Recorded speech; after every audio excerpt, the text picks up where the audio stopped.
Have you ever wondered about the sheer velocity of your own anger? One moment, you are calm, going about your day.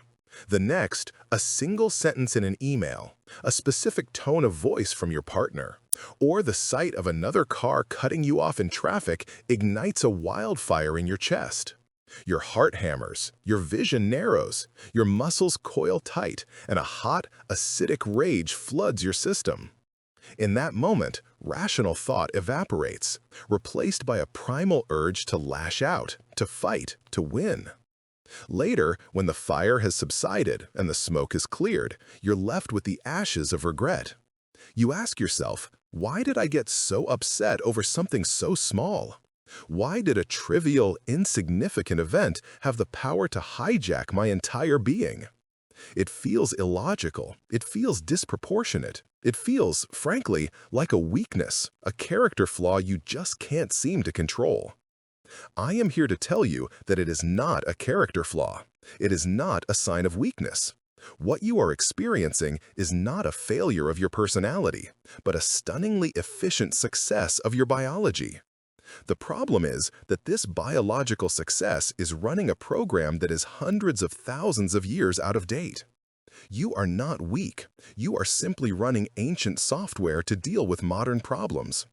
And the reason a nasty email can feel like a life or death threat is because the part of your brain sounding the alarm literally cannot tell the difference. To understand how you will gain mastery over your anger, you first have to meet the gatekeeper of that anger. You have to journey deep into the architecture of your brain, to a small, almond-shaped cluster of neurons called the amygdala. This is not some dusty academic tour. This is a reconnaissance mission. You are going to learn the layout of the very system that has been holding you hostage, because understanding your prison is the first step to dismantling it. Imagine your distant ancestor, tens of thousands of years ago, walking on the African savanna. The sun is hot. The landscape is open. Her senses are on high alert, not for deadlines or social slights, but for genuine, life-ending threats. Suddenly, there is a rustle in the tall grass, a flash of orange and black.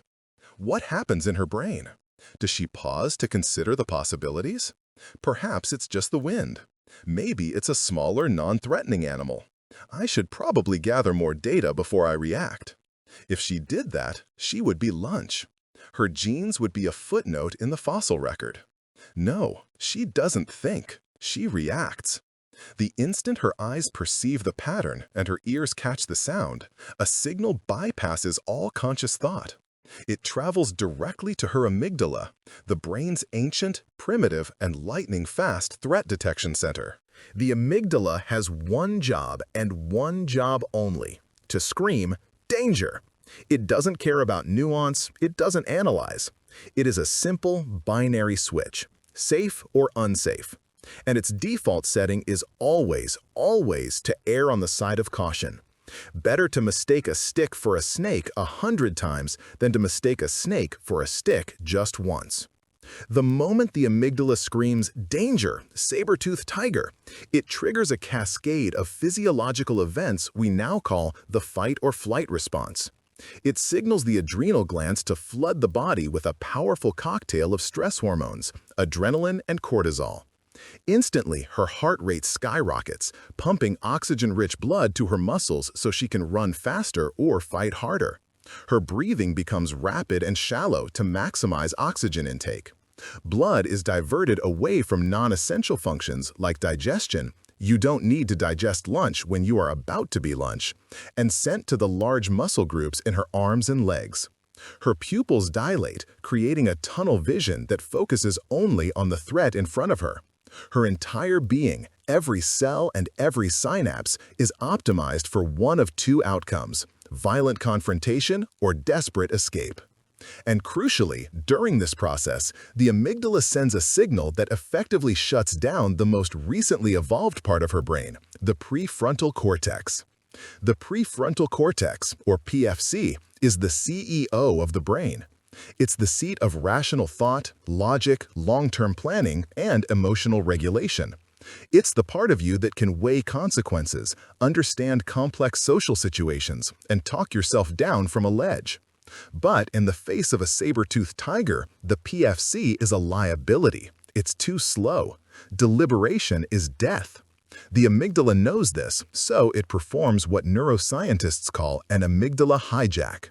It seizes control of the brain, pushing the thoughtful, slow CEO offline and putting the lightning-fast, reactive security guard in charge. In that moment of perceived crisis, your ancestor becomes a pure survival machine. And it works. She either escapes or fights, and she lives to pass on the genes for this incredibly effective survival response. Fast forward to today. You are sitting at your desk, not on a savanna. Your environment is, by and large, physically safe. The saber-toothed tigers are extinct. The primary threats you face are no longer to your life, but to your ego, your status, your sense of fairness, and your expectations. An email arrives from your boss. The subject line is just one word: problem. Your eyes scan the first sentence, which reads, "We need to talk about the report you submitted. I'm quite disappointed." What happens in your brain? The exact same thing that happened to your ancestor on the savannah. The perceived threat, the criticism, the challenge to your competence, the potential conflict is registered by your senses. The signal travels to your brain, and your amygdala, using its ancient, simplistic programming, screams, "Danger!" It cannot distinguish between the threat of a predator and the threat of a superior's disapproval. It is a social threat, a threat to your standing in the tribe.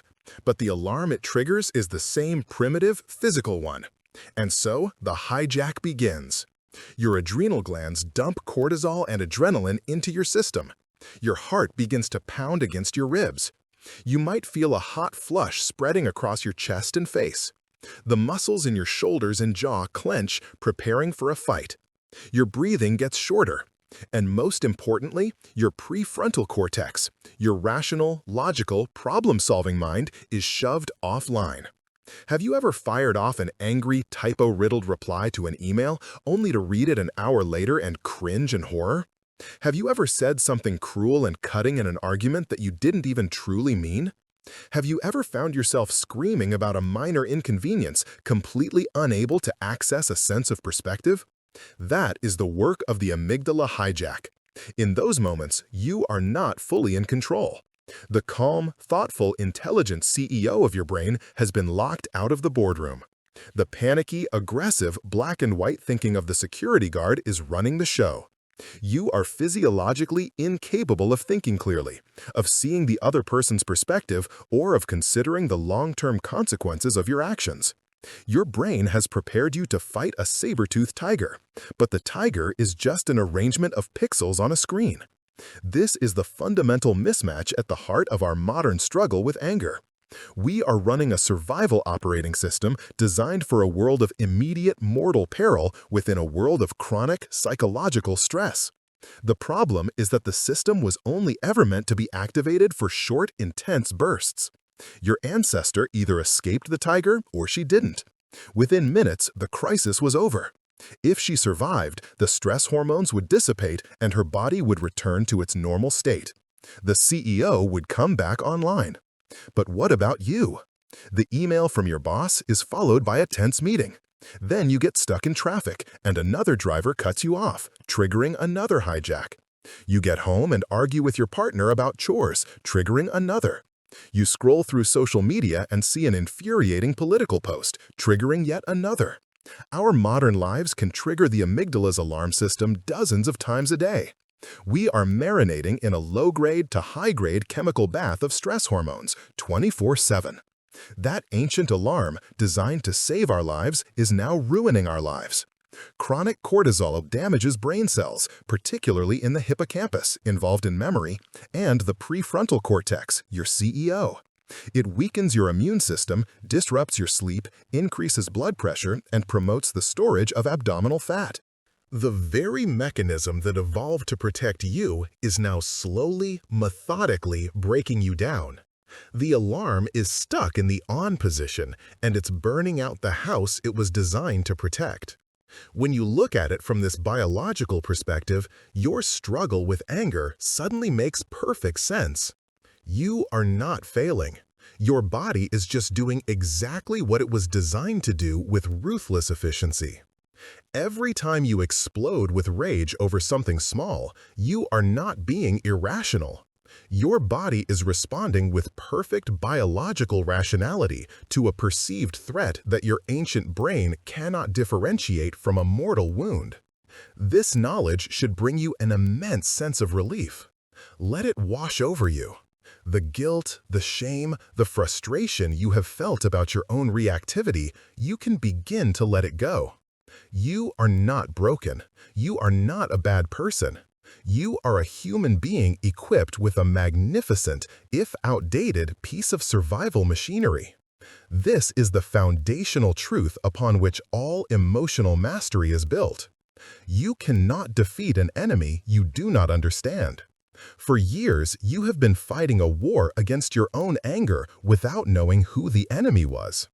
You thought the enemy was you, your temper, your impatience, your lack of self-control. But the enemy is not you. It is simply a mechanism. It is a hypersensitive alarm system that is tripping on everything. And you cannot win by ripping the alarm off the wall. You cannot suppress it, ignore it, or shame it into silence. That has been your old strategy, and it has failed because trying to suppress an amygdala hijack with sheer willpower is like trying to stop a tidal wave with a picket fence. The new strategy, the strategy of the unshakable person, is entirely different. It is not about suppression. It is about understanding, befriending, and retraining this ancient guard. It is about learning how to place your conscious, thinking mind in the space between a trigger and a reaction. You are going to learn how to soothe the alarm. You are going to learn how to keep the CEO of your brain online even when the sirens are wailing. You are going to upgrade your brain software so you can begin to distinguish between a paper tiger and a real one. What you have just learned is the why. You now understand the deep biological reason you get bothered, annoyed, and enraged. You now see that a nasty email and a saber-toothed tiger activate the very same neurological hardware. This understanding alone is powerful. It moves the problem from an unsolvable character flaw to a solvable mechanical issue. But understanding is only the first step. Now that you have met the watchman in your mind and seen the mechanics of the hijack, it's time to take back your power. It's time to learn about the single greatest deception you have unknowingly accepted your entire life, the lie that other people and external events have the power to make you angry. In the next chapter, we will shatter that illusion forever and show you where your true power has been hiding all along. How many times have you said it? How many times have you heard it from friends, family, or colleagues? My boss made me so angry today. The traffic is making me lose my mind. You made me feel terrible when you said that. I can't believe he made me wait for an hour. It's so disrespectful. Listen closely to those phrases. They are so common, so deeply woven into the fabric of our language that we never stop to question them.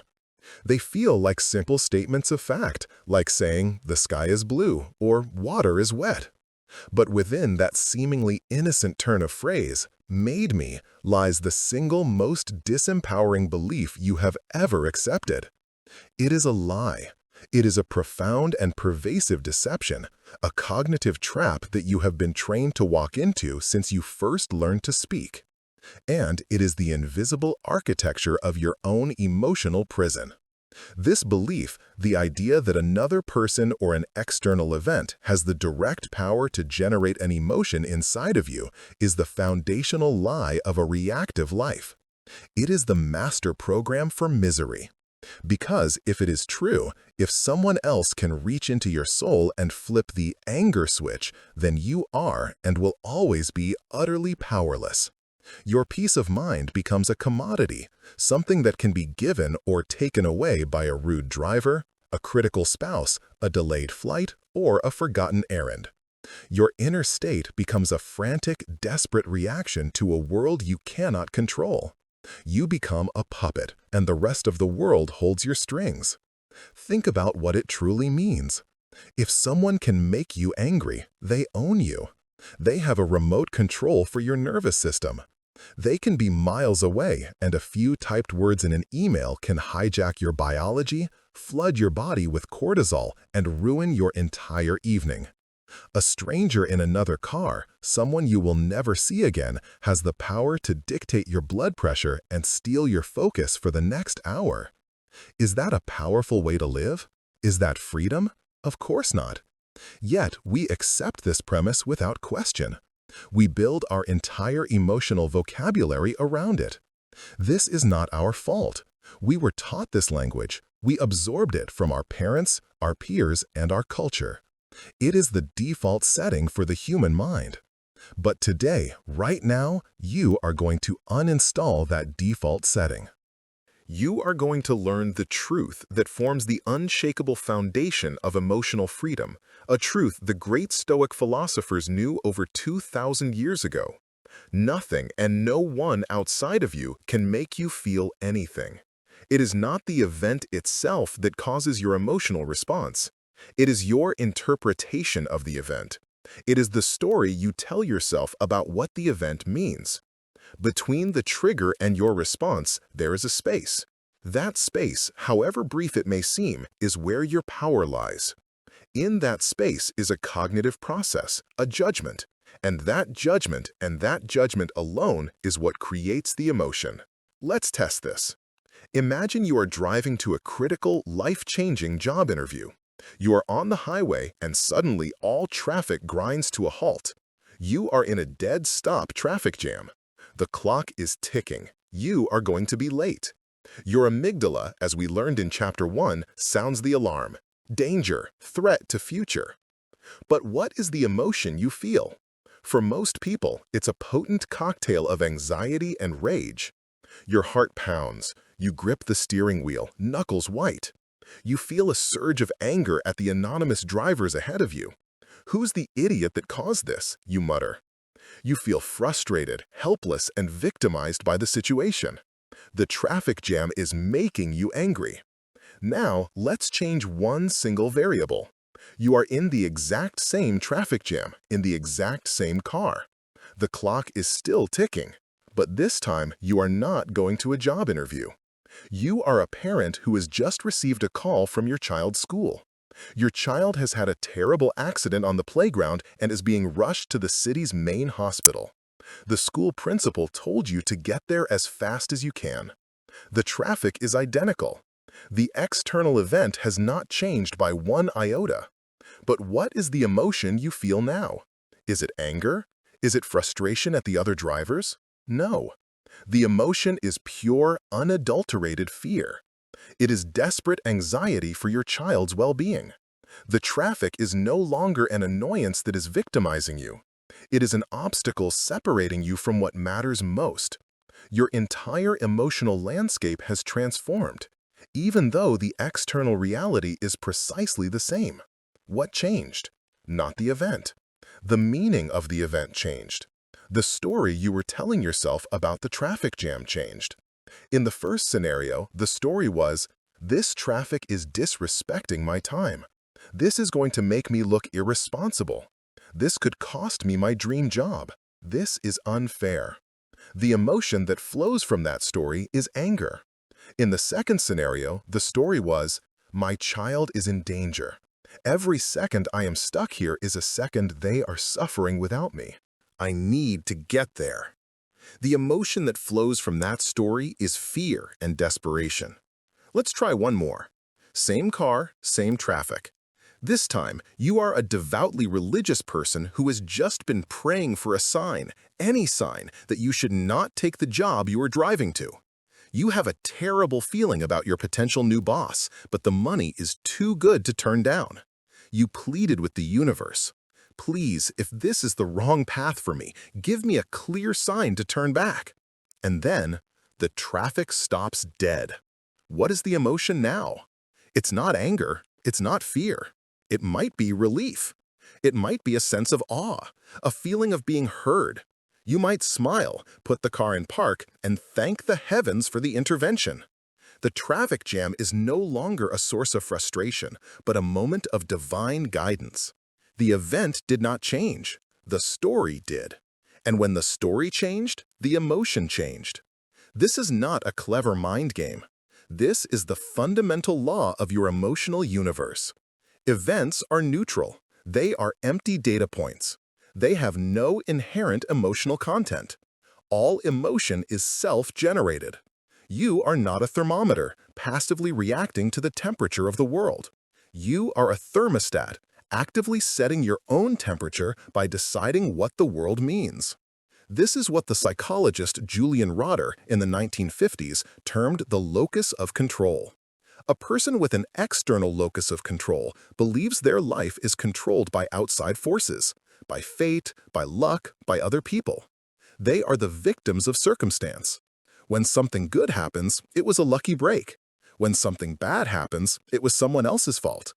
Their language is filled with phrases like made me, had to, and couldn't help it. This mindset is a recipe for helplessness, anxiety, and yes, chronic anger, because it is the worldview of a puppet. A person with an internal locus of control, however, believes that they are the primary architects of their own life. They believe their choices and responses shape their outcomes. They take responsibility for their emotions and their actions. When something good happens, they see it as the result of their efforts. When something bad happens, they look at their own role in it and ask, what can I learn from this? How can I respond more effectively next time? This is the mindset of a creator, not a victim. It is the mindset of power. For your entire life, by using the language of made me angry, you have been practicing an external locus of control. You have been actively training your brain to see itself as a victim of emotional circumstance. You have been giving your power away for free to every person and situation you encounter. The great deception is that this feels true. When that car cuts you off, the rage feels instantaneous and automatic, as if injected into your veins by the other driver. It does not feel like a choice. This is because, as we learned in Chapter 1, the amygdala's response is incredibly fast. And, more importantly, because you have practiced the anger response story for so long, the neural pathway for it is a deeply grooved, multi-lane superhighway. The thought process, that driver disrespected me, that is a threat, I must get angry, happens so quickly it's subconscious. It's a habit. Your old belief system looked like this. Event, emotion. Someone is rude to me, I feel angry. This model is simple, common, and completely wrong. It is the blueprint for a powerless life.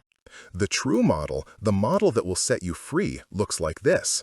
Event, interpretation, your story, emotion. Someone is rude to me.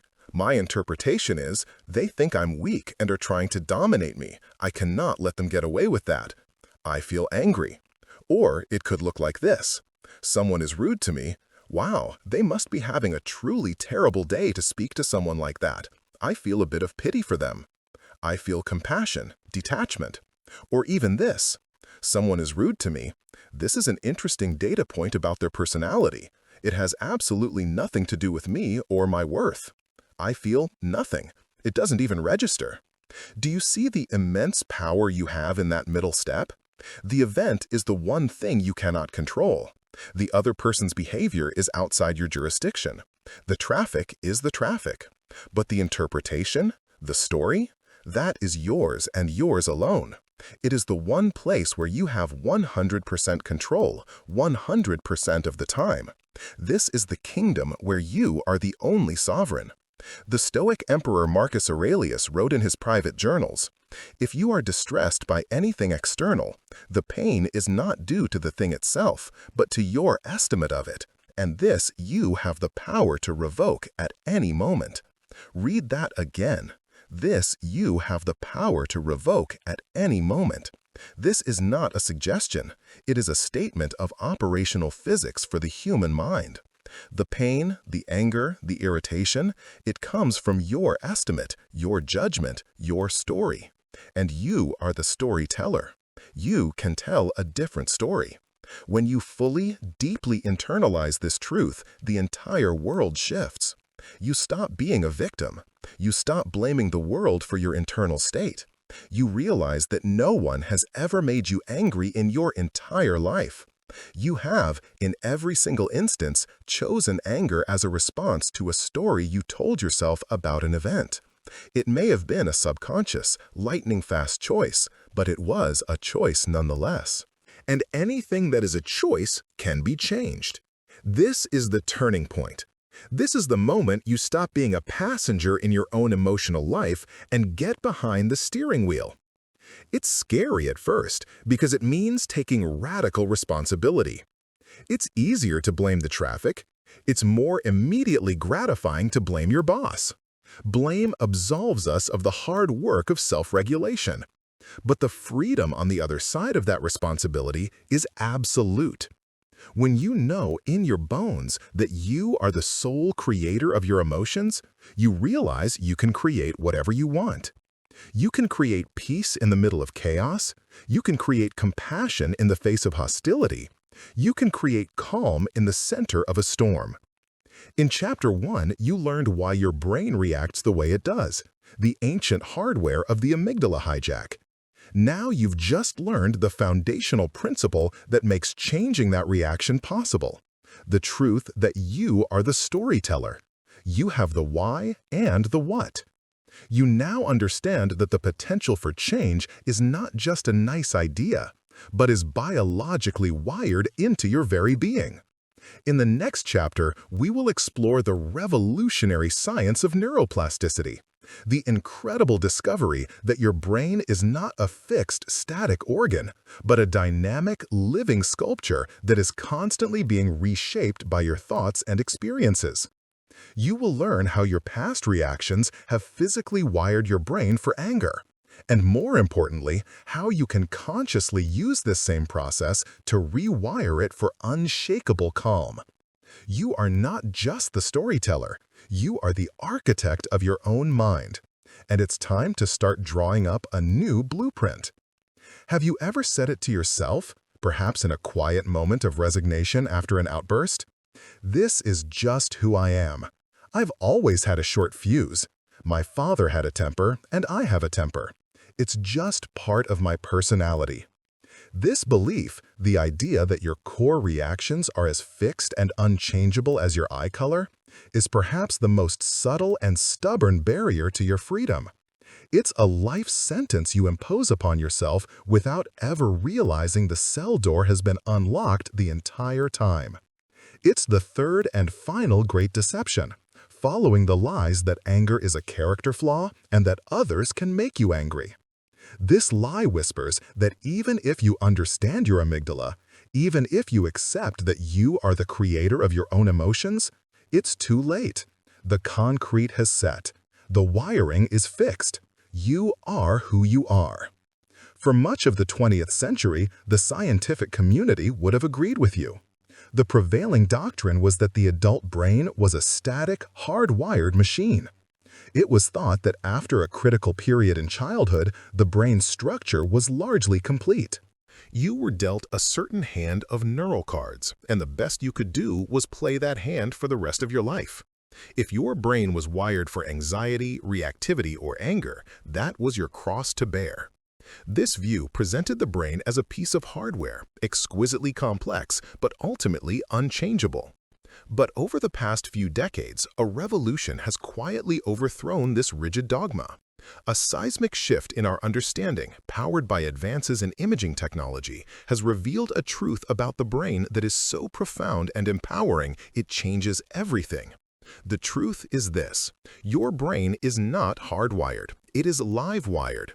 This revolutionary concept is called neuroplasticity.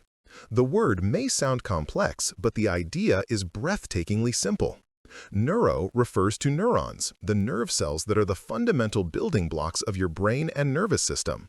Plastic means malleable, changeable, able to be molded. Your brain at every moment of your life is physically and structurally remodeling itself in response to your thoughts, your feelings, your actions, and your experiences. It is not a finished marble sculpture. It is a dynamic, living river of clay, constantly being shaped by the currents of your life. And most importantly, you have the power to direct those currents. To grasp this, I want you to stop thinking of your brain's connections as fixed electrical wires. Instead, I want you to imagine the neural landscape of your mind as a vast, dense, uncharted jungle. When you are born, this jungle is a thicket of potential pathways. As you learn to walk, talk, and interact with the world, you begin to clear certain paths. Now, think about a specific trigger in your life. Let's say being corrected by your boss in a meeting. The very first time this happened, perhaps as a young intern, you had a thought. A signal had to travel from one point in your brain, the perception of the event, to another, the emotional and cognitive response. The first time, this signal had to hack its way through the dense jungle. It was a slow, difficult journey. It carved a tiny, barely perceptible trail. Maybe your thought was, "This is a threat. My competence is being questioned in front of the tribe." This thought triggered a stress response, an amygdala hijack. You felt a flash of hot anger and shame. You had just completed a single repetition. A set of neurons fired together, linking the trigger, public correction, to a response, anger. The next time it happened, the signal didn't have to start from scratch. That tiny trail was already there. It was easier for the signal to follow the existing path than to forge a new one. So it traveled the same route, making the trail a little wider, a little clearer. You felt the same anger, but this time it came a bit faster. Now, imagine this happens dozens, perhaps hundreds of times over the course of your career. Every single time you are criticized and you respond with that flash of defensive anger, you are not just repeating a behavior, you are sending a massive construction crew down that neural path. You are widening it, paving it, and turning it into a multi-lane, high-speed superhighway. This is the core principle of neuroplasticity, famously summarized by the Canadian psychologist Donald Hebb in 1949. Neurons that fire together, wire together. Every experience you have, every thought you think, is underpinned by a pattern of neurons firing in your brain. When you repeat that experience or thought, those neurons fire together again. With each repetition, the connections between them, the synapses, grow stronger, more efficient, and more robust. The chemical signals travel faster. The electrical threshold required to activate the pathway gets lower.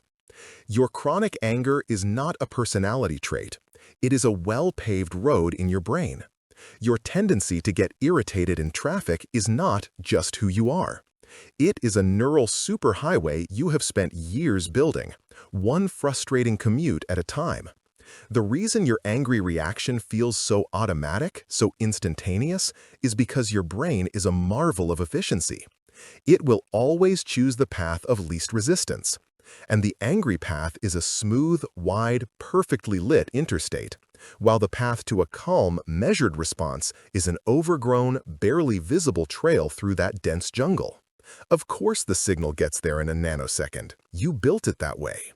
This process physically changes your brain. Brain scans of people with chronic anger or anxiety disorders show a physically enlarged and hyperreactive amygdala. Their brain's alarm system has been so overused that it has bulked up like a muscle you train at the gym.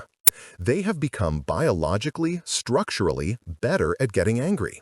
Their brain has adapted to their repeated reactions, making it easier and more natural to continue those reactions. Now, if the story ended here, this would be the most depressing chapter in the book.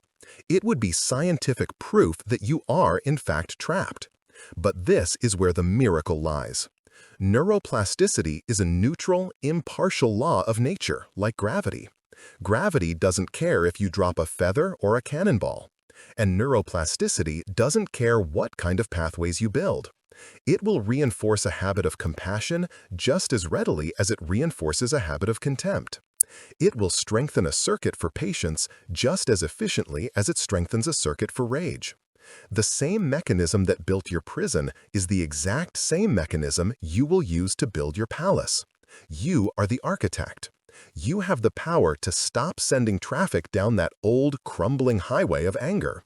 And you can begin today to send a new crew into the jungle to start clearing a new path.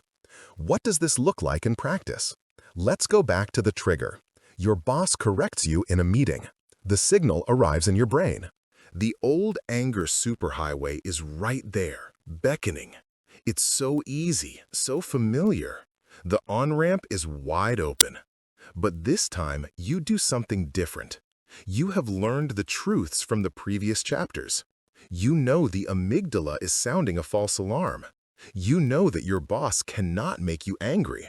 Only your interpretation of his words can.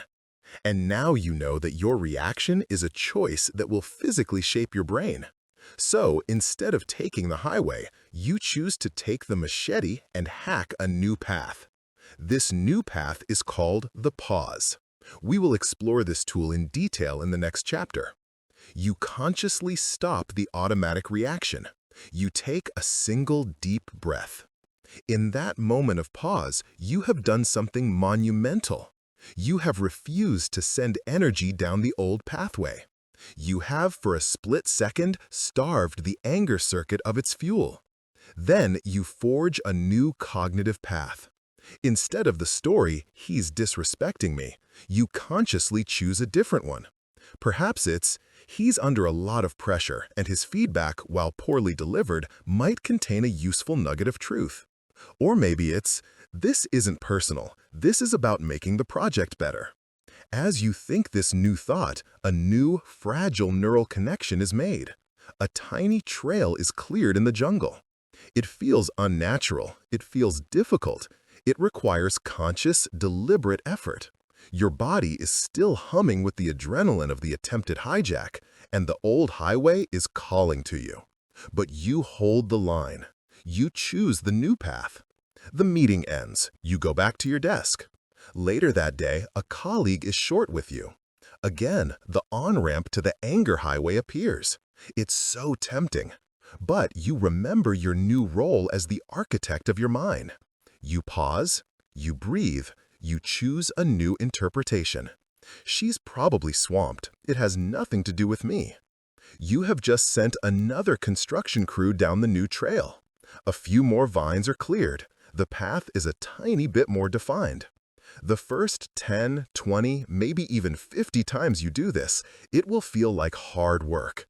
You will be fighting against decades of mental habit and the corresponding physical structure of your brain. The old highway is still there. But here is the magic of neuroplasticity. The pathways that are not used weaken. The synaptic connections that are not reinforced prune themselves away. This is called synaptic pruning. It's the brain's use it or lose it principle. As you stop using the anger highway, it begins to fall into disrepair. Weeds start to grow through the pavement. It becomes less efficient, less automatic. Simultaneously, as you keep practicing the new reaction, pause, breathe, reframe, your new path gets wider. It goes from a trail to a dirt road, then to a paved lane. With enough repetition, your new, calm response becomes the new default. It becomes the path of least resistance. One day, a trigger will occur, and without even thinking about it, your brain will automatically send the signal down the new highway of calm consideration. The reaction will feel as instantaneous as the old anger used to, but the result will be peace instead of turmoil. When that day comes, you will know you have physically rewired your brain. You have performed neurosurgery on yourself with nothing but your own focused attention. This is the biological proof that change is not only possible, it is your brain's fundamental nature. You are a work in progress. Who you are today is simply a snapshot of the roads you have built so far. But you are holding the blueprints and the construction equipment for tomorrow. So, let go of the disempowering story that this is just who I am. It is a biological falsehood. The truth is far more exciting. You are who you have been practicing being, and you can start practicing something new at any moment. Your brain is waiting for its new set of architectural drawings. It is ready and willing to build whatever you command. You now have the complete theoretical framework for your transformation. The problem: your ancient brain, amygdala, is running outdated software, treating modern psychological threats like physical ones. Chapter 1. The Power. You are the sole creator of your emotions through the stories you tell yourself about neutral events. Chapter 2. The Proof. Your brain, neuroplasticity, is constantly changing, and you can physically rewire it by consciously choosing and practicing new reactions. Chapter 3. We are now finished with the why. It is time to move on to the how. We are leaving the world of theory and entering the world of practical, actionable tools. The first and most important tool, the one that makes rewiring possible, is the ability to create a moment of choice between a trigger and your old automatic reaction. It is the master key that unlocks the control panel of your mind. In the next chapter, you will learn how to create and master the power of the pause. Have you ever felt it? That sensation of being a helpless spectator to your own life. The trigger happens, the condescending comment, the car swerving into your lane, the spill on your clean shirt. And in the very same nanosecond, the explosion follows. There is no gap, no moment of choice. The stimulus and the response feel like they are welded together, a single, instantaneous event. You watch the angry words leave your mouth as if someone else is speaking them. You feel the rage surge through your body as if it were injected by an outside force. Afterward, in the quiet hum of regret, you might think, "I wish I could have stopped myself. If only I'd had a second to think." That feeling of having 0 seconds to think is not an exaggeration. For most of us, living on the neural superhighways we've built over decades, the time between a trigger and our habitual reaction is functionally 0. The signal flies down that well-paved road of rage so fast that your conscious mind, your rational CEO, only hears about the car crash after it has already happened. You've been told to count to 10 your whole life. It's advice so old it's a cliché. But has anyone ever explained why it's the most potent act of mental rebellion you can possibly commit? Has anyone described it for what it truly is?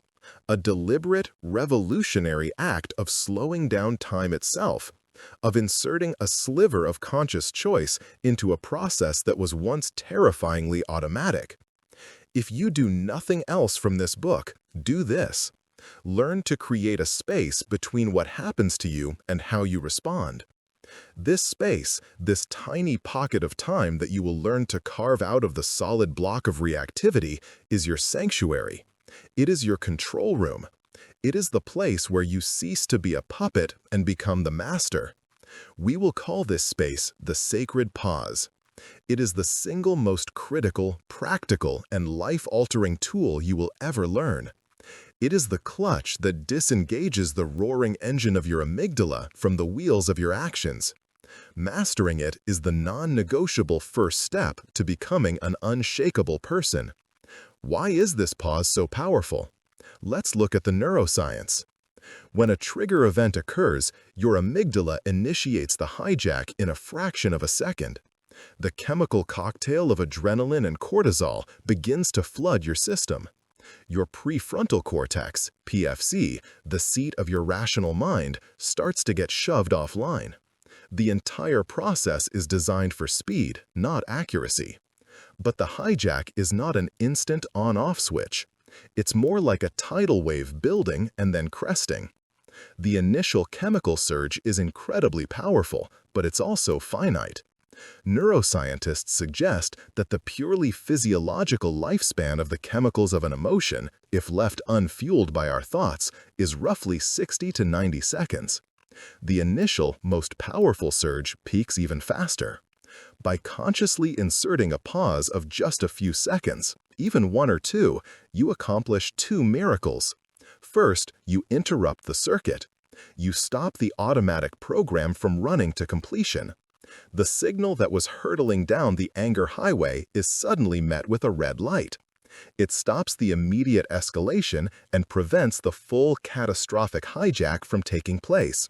You are jamming the signal between the brain's smoke detector and the sprinkler system. Second, you give your prefrontal cortex a fighting chance. The PFC is slower, more deliberate, and more energy-intensive than the lightning-fast amygdala.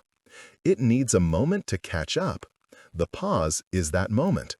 It's the time your rational CEO needs to run back into the boardroom, push the panicked security guard aside, and say, "I've got this." Let's look at the data before we declare war. That brief space you create is just enough time for logic, perspective, and long-term thinking to re-enter the equation. Imagine a train switch operator. Your life's triggers are trains, and for years, the track has only gone to one destination, Anger City. The trains travel so fast, you don't even see them coming. You just find yourself in the middle of that noisy, polluted, unhappy city, wondering how you got there again. The sacred pause is the act of becoming the switch operator. You hear the train coming, the trigger, and for the first time, you run to the lever. You throw all your weight into it, and with a screech of metal on metal, you switch the tracks. You redirect the train toward a new destination, Calmville. The first few times you try this, it will feel like you're trying to move 1,000 tons of steel with your bare hands. The momentum of your old habit is immense. But every time you successfully engage the pause, you are strengthening the lever and greasing the switching mechanism. You are using neuroplasticity in real time to build a new default destination for your reactions. So, how do you do it? How do you create this space when it feels like none exists? You don't start by trying to pause for 10 seconds during a Category 5 emotional hurricane. You start small. You practice with the little squalls, the minor annoyances. And you use concrete, actionable techniques that anchor your mind to the present moment. Here are your primary tools. Tool 1, the 4-second rule. This is your emergency brake. It's simple, discreet, and biologically effective. The moment you feel that first flicker of irritation, that first hot flush of anger, your only job is to do one thing. Breathe in through your nose for a count of 4, and then breathe out through your mouth for a count of 4. That's it, just one cycle. Why 4 seconds?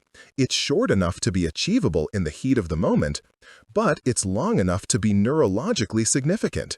A slow, controlled breath is one of the fastest ways to speak directly to your nervous system. It stimulates the vagus nerve, which is the main highway of your parasympathetic nervous system, your body's built-in brake or rest and digest system. It's the biological antidote to the fight-or-fright response. Taking this single conscious breath is like sending a direct message to your panicked amygdala that says, "All clear, no saber-toothed tiger here, you can stand down." Practice this with minor triggers. The slow driver in front of you, 4 in, 4 out. A pop-up ad on your computer, 4 in, 4 out. Your child spilling a drink, before you say or do anything, 4 in, 4 out. You are training the pause reflex. You are building the muscle. Tool 2, the physical anchor. Sometimes your mind is racing so fast that even focusing on your breath feels impossible. In these moments, you can use a physical anchor to jolt yourself back into your body and out of the runaway train of your thoughts. A physical anchor is a small, discrete physical action that you consciously link to the act of pausing. The key is to choose an anchor and practice it when you are calm, creating the association. Examples include pressing your thumb firmly into your index finger, touching your watch or a specific ring on your finger, subtly digging your toes into the floor of your shoes, taking a deliberate sip of water if it's available. Choose one. Let's say you choose the thumb and finger press. Several times a day, when you are perfectly calm, press your thumb and finger together and consciously think the word pause. You are creating a Pavlovian link. Then, when you feel the anger starting to rise in a real situation, your first action is not to engage with the trigger, but to perform your physical anchor. This simple physical act cuts through the mental noise. It's a pattern interrupt. It brings your awareness back to the present moment and creates the tiny space you need to deploy your other tools. Tool 3, the STOP method. This is your full-service toolkit for navigating the sacred pause once you've created it. It's an acronym that gives you a clear 4-step process to follow in the space you've just created. S. Stop. This is the most literal and most powerful step. Whatever you are doing, just stop. If you are about to speak, close your mouth. If you are about to type that angry email, take your hands off the keyboard. If you are about to stand up, stay seated. Freeze for just 1 second. This act of physically halting your momentum is often enough to break the spell of automaticity. You are signaling to your entire being that the old program has been canceled. T. Take a breath. This is the 4-second rule we just discussed. Take 1 deep, conscious, diaphragmatic breath. Breathe in calm, breathe out the fire. This is not just a mental trick, it is a physiological intervention. You are actively down-regulating your nervous system. O. Observe. Now, in the clarity of this momentary calm, you become a scientist of your own experience. You observe what is happening, both internally and externally, without judgment. Observe your body. What are the physical sensations? A clenched jaw? Tightness in my chest? A hot feeling in my face? Simply noticing these sensations without being consumed by them creates a profound sense of distance. You have a feeling, you are not the feeling. Observe your thoughts. What is the story I am telling myself right now? Be honest. The story might be, he thinks I'm an idiot, or she is deliberately trying to undermine me, or this always happens to me. It's so unfair. Don't argue with the story yet. Just identify it. See it for what it is, a collection of words in your head. You are pulling the interpretation out into the light where you can examine it. Proceed. Only after you have stopped, taken a breath, and observed the situation with clarity do you proceed. And now you do so with a choice. Your prefrontal cortex is back online.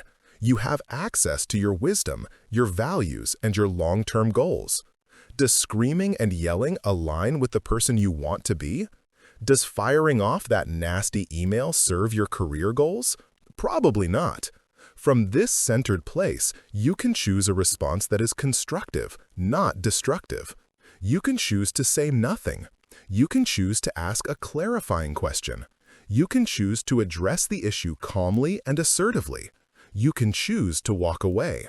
The key is that it is now a choice. You are proceeding from a place of power, not panic.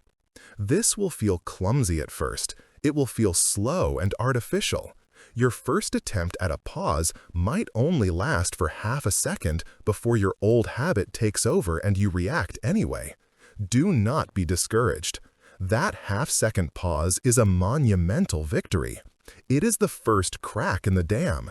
The next time, it might be a full second, then 3 seconds.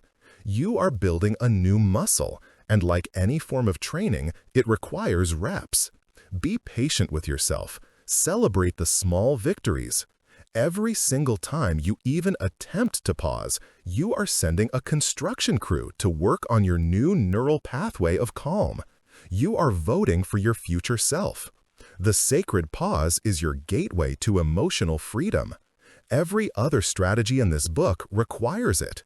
You cannot reframe a story you are not aware you are telling. You cannot apply empathy when you are blinded by rage. The pause is the space where all the magic happens. It is the fertile ground where you will plant the seeds of your new, unshakable self. You have now moved from the architect's office with its blueprints of neuroscience and psychology to the construction site. You are holding your first set of tools. You know how to stop the runaway train. In the next chapter, we will focus on what to do in that precious space you've created. You will learn the art of dismantling the anger-producing stories you find during the observe step and replacing them with new ones that generate peace, resilience, and power. You will learn to become the master storyteller of your mind. In the last chapter, you learned how to create a sacred pause, that precious pocket of time between a trigger and your reaction. Within that pause, you learned to STOP. Stop, take a breath, and crucially, observe. So, let me ask you, what did you see in that moment of observation? When you looked unflinchingly at the thoughts scrolling through your mind in the heat of the moment, what did you find? If you were like most human beings, you didn't find calm, rational analysis. You found a story.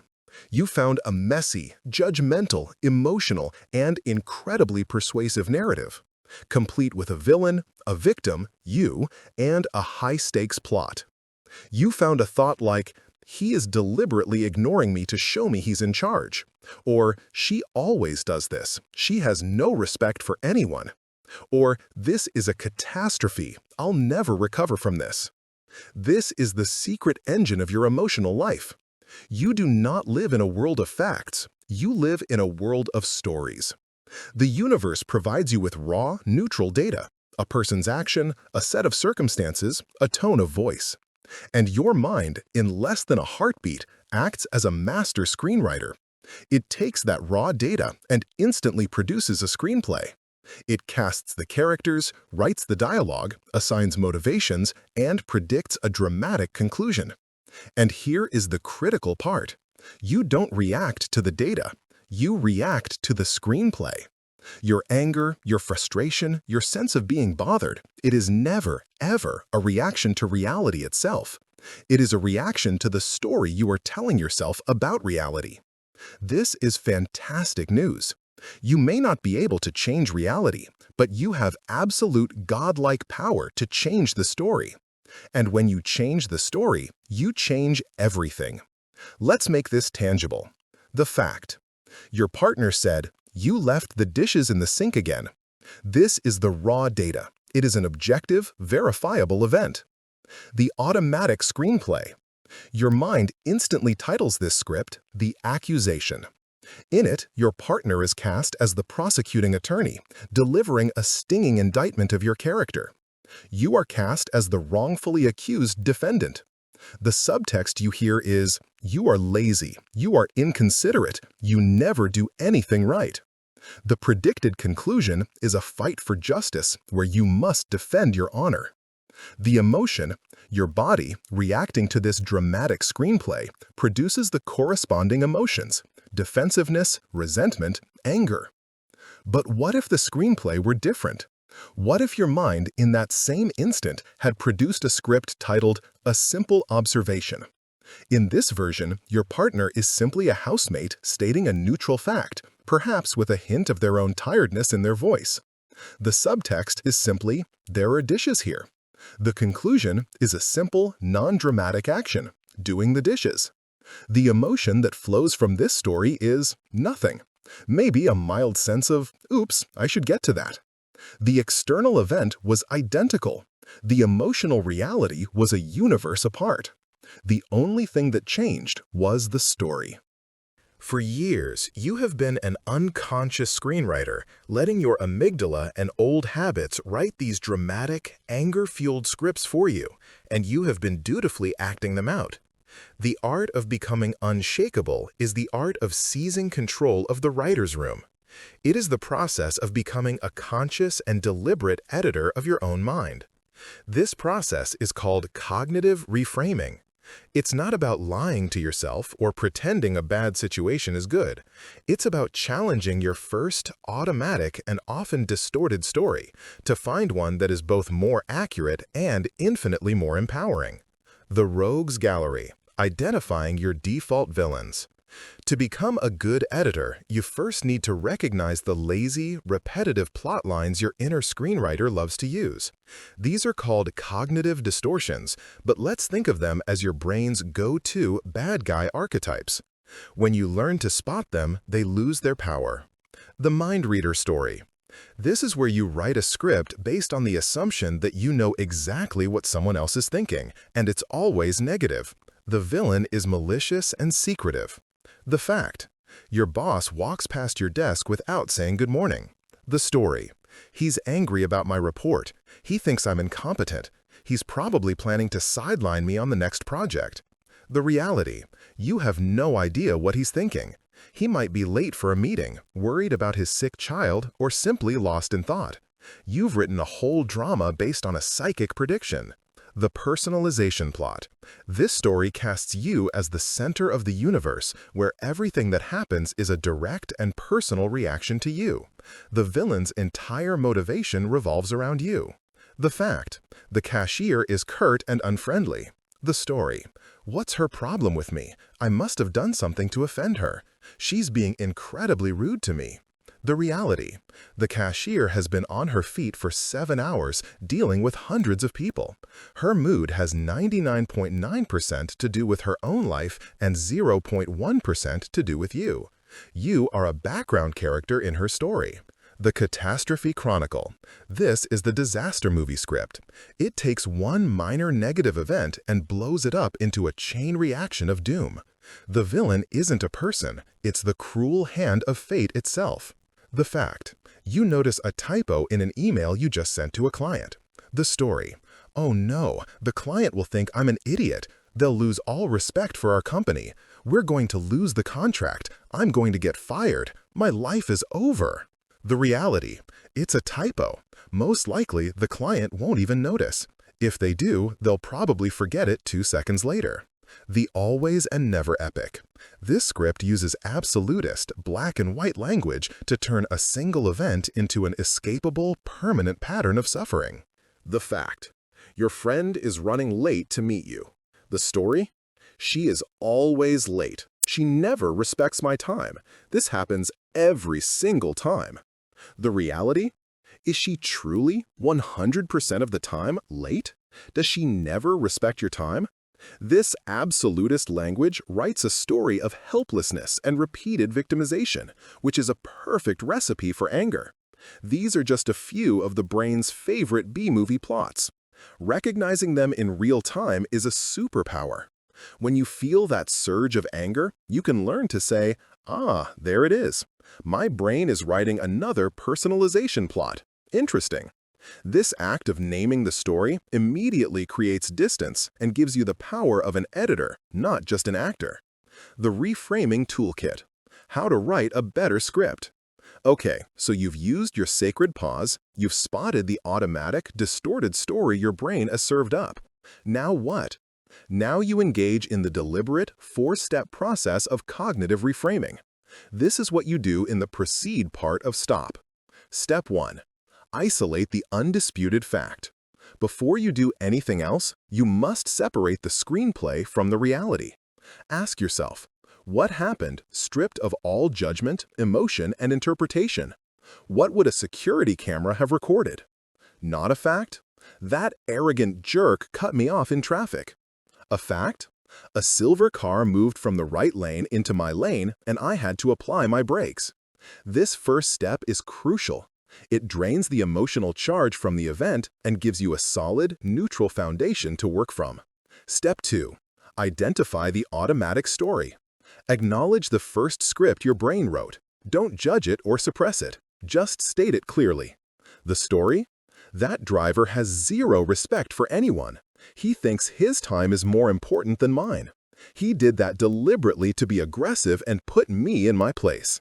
By articulating the story, you are holding it up to the light. You are treating it as an object of analysis, not an undeniable truth. Step 3. Interrogate the story. This is where you become a relentless detective. You must cross-examine your own story with powerful, incisive questions. Do not let your story get away with lazy assumptions. Question 1. Is this story 100% true? Can I know with absolute certainty that this story is the one and only truth? In the case of the driver, the answer is obviously no. You cannot know his motivations. This single question shatters the illusion of certainty that anger requires to survive. Question 2. What is an alternative, more generous story? Brainstorm other possible screenplays. This is not about being naive, it's about expanding your perspective. The emergency script. Maybe the driver is rushing to the hospital. Maybe his wife is in labor. The distraction script.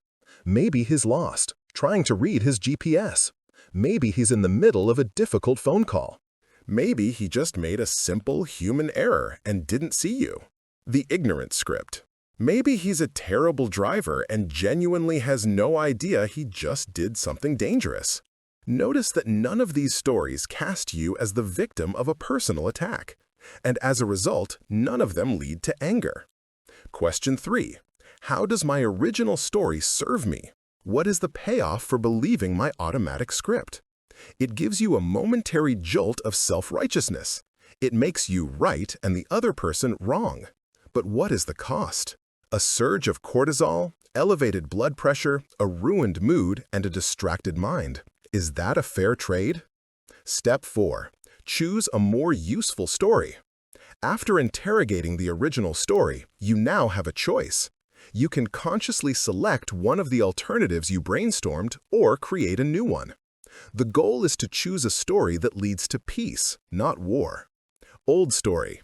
That arrogant jerk cut me off. Emotion, rage. New, chosen story.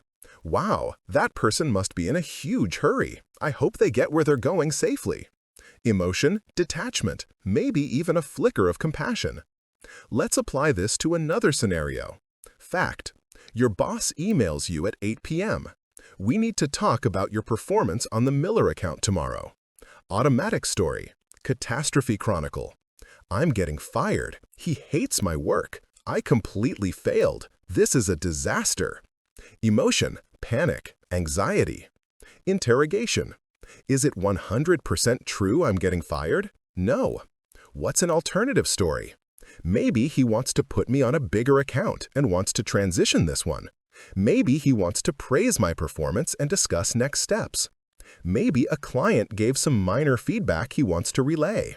New, chosen story. My boss wants to ensure the Miller account is on track. I will prepare for the meeting by reviewing my successes and challenges so I can have a productive conversation. This 4-step process, fact, story, interrogation, choice, is your escape route from the prison of reactivity. At first, it will feel slow and deliberate, like you are translating a foreign language.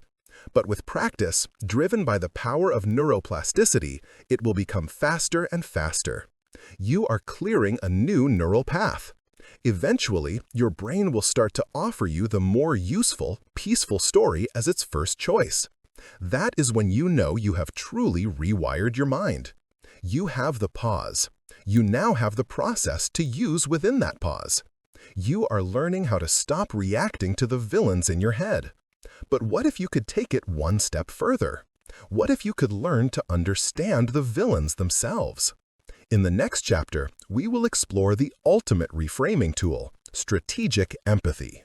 You will learn how seeing the world through the eyes of the people who bother you is the fastest way to dissolve their power, protect your peace, and transform conflict into connection. Think for a moment about that one person in your life. You know who I mean. The coworker who constantly interrupts you in meetings. The relative who always finds a way to make a passive-aggressive comment. The neighbor who seems to live in a state of perpetual complaint. Just thinking about them might cause a slight tightening in your jaw, a subtle quickening of your pulse. These are the people who seem to have a special key to our own personal ignition. Encounters with them leave us feeling drained, irritated, and consumed by a kind of low-grade simmering anger. We replay conversations in our head.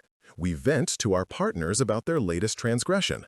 We find ourselves in an internal monologue arguing with them hours after they've gone. They live rent-free in our heads, and the rent they pay is our peace. In the last chapter, you learned to become the editor of your own mind, to deconstruct the stories that create your anger. You learned to reframe a situation by challenging your automatic negative narrative. But you may have noticed that this is hardest to do with repeat offenders. With a stranger in traffic, it's easy to invent a more generous story. But with your micromanaging boss or your critical mother-in-law, your brain has a whole library of past evidence, a thick file of grievances that it presents the moment they walk into the room. The old angry story is not just a script, it's a well-researched historical drama, and your brain is convinced of its accuracy. This is where we need a more advanced tool. Reframing the situation is powerful, but reframing the person is a paradigm shift. We are going to move beyond simply managing our reaction to these difficult people and learn how to fundamentally dissolve the power they have over us. The tool is not what you think. It is not thicker skin, sharper comebacks, or better avoidance strategies. It is the most powerful emotional solvent in the known universe: empathy. Now, I know what you might be thinking. Empathy? For the person who drives me crazy? That sounds like surrender. That sounds like letting them win. That sounds like condoning their terrible behavior. This is a critical misunderstanding of empathy's true nature. The empathy we are going to learn is not a fluffy, sentimental weakness. It is strategic empathy. It is not a gift you give to the other person. It is a shield you build for yourself. It is the ultimate form of emotional self-defense. It's not about agreeing with them, forgiving them, or even liking them. It is simply about understanding them. Because the moment you truly understand the probable why behind their behavior, the what they do loses its personal sting. Their actions are no longer an arrow aimed at your heart, but a symptom of a disease that has nothing to do with you. The annoying person as a mirror. Before we learn to look at them, we must take one last look at ourselves. Why does a specific person or a specific behavior bother you so much? Why can your colleague's constant bragging send you into a spiral of irritation, while your friend just laughs it off? Why does your partner's messiness feel like a personal insult to you, but a minor issue to someone else? The uncomfortable truth is that our most intense emotional reactions often point to something within us, not just something within them. The people who trigger us the most are often acting as unwitting mirrors, reflecting back our own insecurities, our own fears, or our own disowned parts. Does the arrogant braggart annoy you? Perhaps it's because he mirrors an insecurity you have about your own accomplishments, or he violates a deep-seated value you hold about humility. Does the micromanager drive you insane? Perhaps it's because their behavior triggers a deep fear you have of being controlled or a feeling that you aren't trusted. Does the person who is chronically late infuriate you?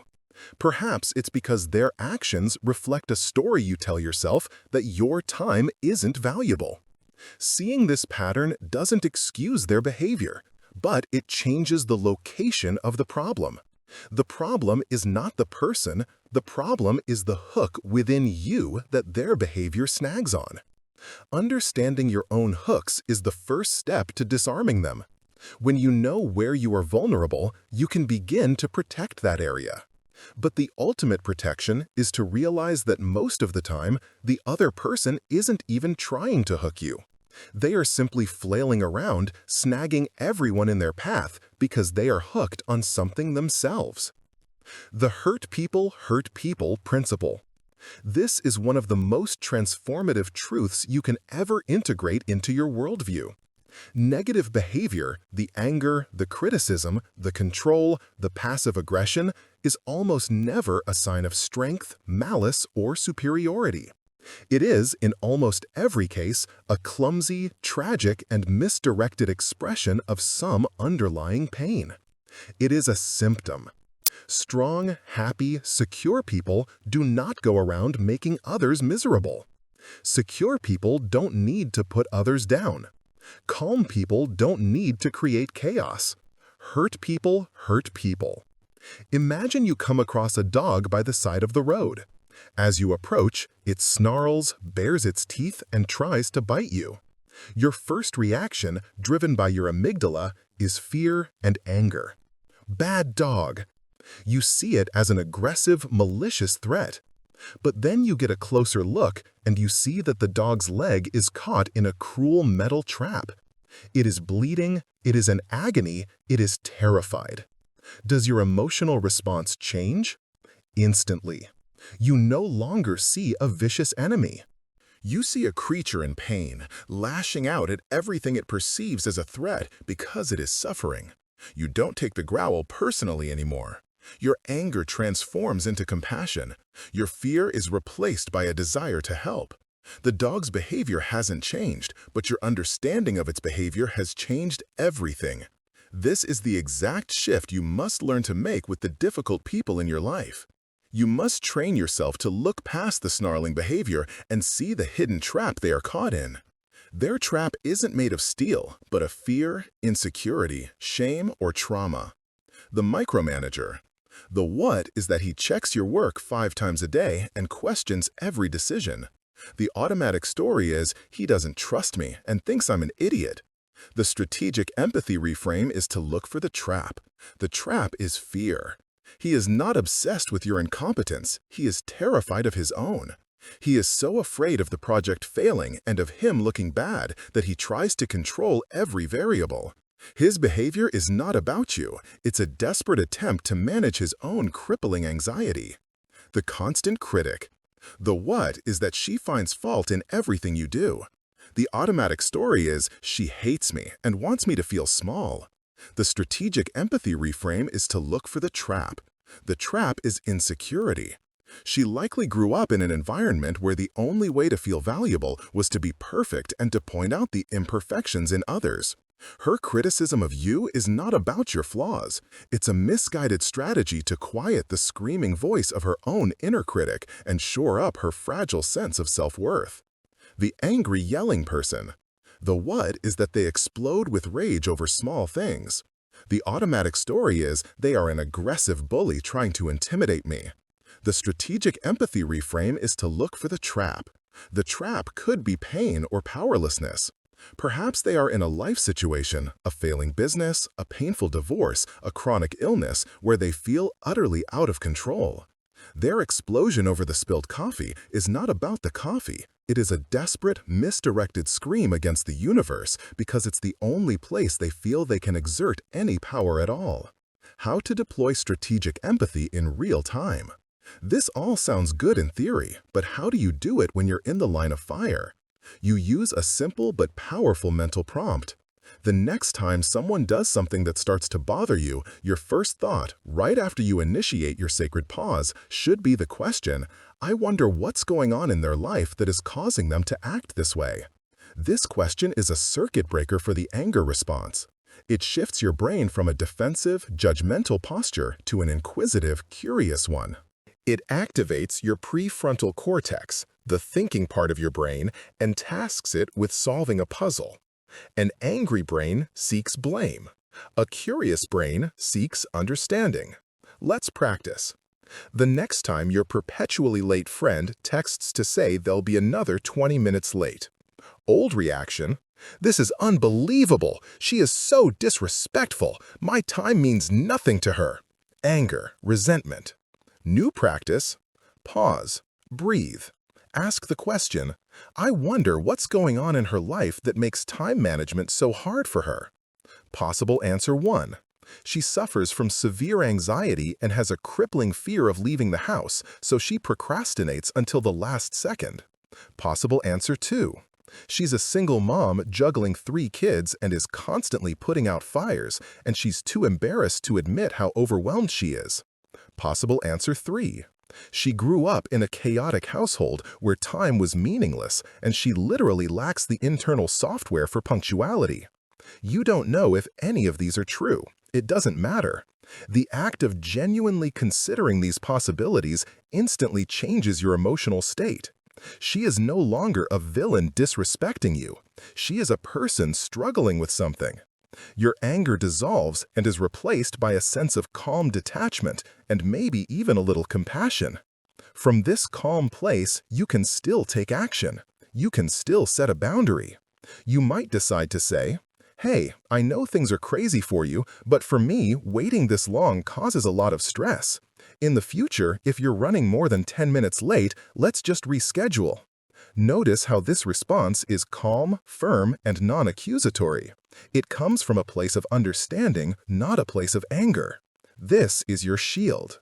Strategic empathy deflects the emotional impact of another person's behavior. Their rudeness, their incompetence, their negativity, it all comes toward you. But instead of piercing your heart, it glances off the shield of your understanding. You can see the behavior clearly, you can deal with it effectively, but you refuse to let it infect your internal state. You remain calm, centered, and in control. You have learned to pause, to reframe your story, and now to reframe the other person. You are building a powerful reactive toolkit. But what if you could become so resilient that fewer things triggered you in the first place? What if you could build your mental and emotional defenses so high that most of the arrows of daily life just fell short of the castle walls? That is the next step in our journey. We will now shift from reactive strategies to proactive rituals. You will learn how to build an unshakable inner fortress, a core of such deep calm and resilience that the outside world struggles to find a crack. Imagine you are the captain of a state-of-the-art firefighting crew.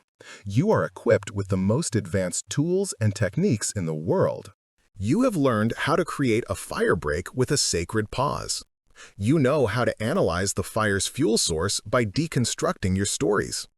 You even have a specialized foam of strategic empathy that can cool the flames of interpersonal conflict. You are an expert at putting out fires. But what if you are called to the same building every single day? The alarm rings, you race to the scene, you expertly extinguish the blaze, and you go back to the station exhausted but successful. And the very next day, the same alarm rings again. How long could you keep that up? How much energy would you spend simply reacting to one crisis after another? A life spent only fighting fires is a life of exhaustion, a life lived in a perpetual state of emergency. The tools you have learned so far are your emergency toolkit. They are essential. They are lifesavers. They will pull you back from the brink of an amygdala hijack.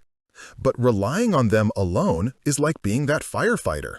You are still living in a flammable building waiting for the next spark. The ultimate goal is not to become a better firefighter. The ultimate goal is to fireproof the entire structure. This chapter marks our most important shift. We are moving from a reactive stance to a proactive one. We are going from damage control to structural fortification. You do not learn to swim during a tsunami. You practice when the water is calm. In the same way, you do not build emotional resilience in the middle of a screaming match. You forge it in the quiet moments of your daily life. You are going to learn how to lay the mortar and stone day by day to build an inner fortress, a core of such profound calm and stability that the chaotic winds of the outside world can howl and rage, but they will not find a way in. We are going to do this by establishing a set of simple, non-negotiable daily rituals. Do not mistake the word ritual for something mystical or complex. These are practical, science-backed exercises for your mind. Think of them as your mental hygiene, as essential as brushing your teeth. You don't brush your teeth only when you have a cavity. You do it every day to prevent the cavity from ever forming. Likewise, you will perform these mental exercises every day to prevent the cavities of anger and reactivity from ever taking root. This is where the science of neuroplasticity, which we discussed in Chapter 3, becomes your active construction manual. Every time you perform these rituals, you are not just calming yourself in the moment. You are physically altering the structure of your brain for the long term. You are the architect and the construction worker, actively thickening the parts of your brain responsible for calm and control, while simultaneously shrinking the part of your brain that sounds the alarm. Let us explore the 4 foundational pillars of your inner fortress. Pillar 1. Mindfulness meditation, the watchtower. If there is one practice that acts as a supercharger for every other skill in this book, it is mindfulness meditation. The concept is brutally simple. You sit quietly for a few minutes and pay attention to your breath. When your mind wanders, which it will 1,000 times, you gently and non-judgmentally notice that it has wandered and guide it back to your breath. That's it. It sounds deceptively simple, but what you are doing is monumental.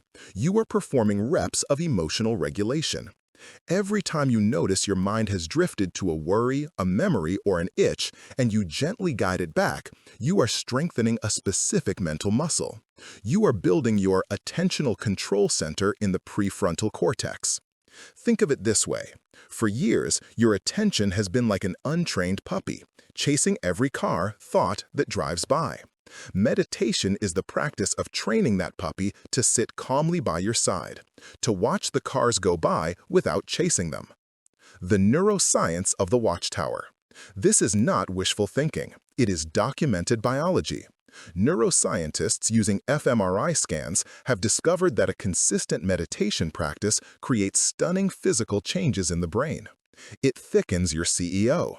It leads to an increase in gray matter density in the prefrontal cortex. You are literally building a bigger, stronger, rational brain. This makes you better at problem solving, emotional regulation, and impulse control. It shrinks the alarm bell.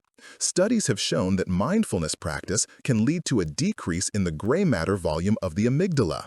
You heard that right. You are physically shrinking your brain's fear and anger center. The alarm bell becomes less sensitive and less likely to ring for false alarms. It strengthens the bridge. Meditation improves the functional connectivity, the communication pathway between the PFC and the amygdala. This means your calm CEO has a better, faster, and more reliable phone line to your panicked security guard, allowing it to send the stand down message more effectively during a potential hijack. How to practice. Start small. 5 minutes a day is all you need. Sit in a chair, close your eyes, and just focus on the sensation of your breath entering and leaving your body. Your mind will wander. The goal isn't to have a blank mind. The goal is to practice the act of returning. Each return is one push-up for your prefrontal cortex. Pillar 2. Controlled breathing, the central governor. In Chapter 4, you learned the 4-second rule as an emergency brake. Proactive controlled breathing is different. This is the daily maintenance you perform on your body's entire braking system. Your nervous system has 2 main branches: the sympathetic nervous system, the gas pedal, your fight or flight system, and the parasympathetic nervous system, the brake pedal, your rest and digest system. For most of us living in a state of chronic stress, our foot is constantly on the gas. Controlled breathing is the practice of toning and strengthening the braking system. The primary way to do this is by stimulating the vagus nerve, a massive nerve that wanders from your brain down through your torso, touching nearly every major organ. It is the main control lever of your parasympathetic nervous system. Slow, deep, diaphragmatic breathing is the fastest way to manually turn on your vagus nerve and tell your entire body that it is safe. The neuroscience of the governor. When you consciously slow your breathing, you send a powerful feedback signal to your brainstem that everything is okay. This reduces your heart rate, lowers your blood pressure, and halts the production of stress hormones like cortisol. By practicing this when you are calm, you improve your vagal tone. Think of it like tuning a guitar string. A person with high vagal tone can switch from a state of arousal back to a state of calm much more quickly and efficiently. Their braking system is responsive and strong. You are training your body to recover from stress faster. How to practice. A simple and powerful technique is box breathing. It's used by Navy SEALs to stay calm in high-stress situations. Breathe in through your nose for a count of 4. Hold your breath for a count of 4. Breathe out through your mouth for a count of 4. Hold your breath out for a count of 4. Repeat this cycle for 2 to 5 minutes. It balances your nervous system and builds your resilience to stress from the inside out. Pillar 3. Gratitude practice, the antidote to poison. Your brain, for evolutionary reasons we discussed in Chapter 1, is a threat detection machine. It is constantly scanning the horizon for the next saber-toothed tiger. This is called the negativity bias. Your brain is like Velcro for negative experiences and Teflon for positive ones. You can receive 10 compliments and 1 criticism. And which one will you obsess over for the rest of the day? The criticism, of course.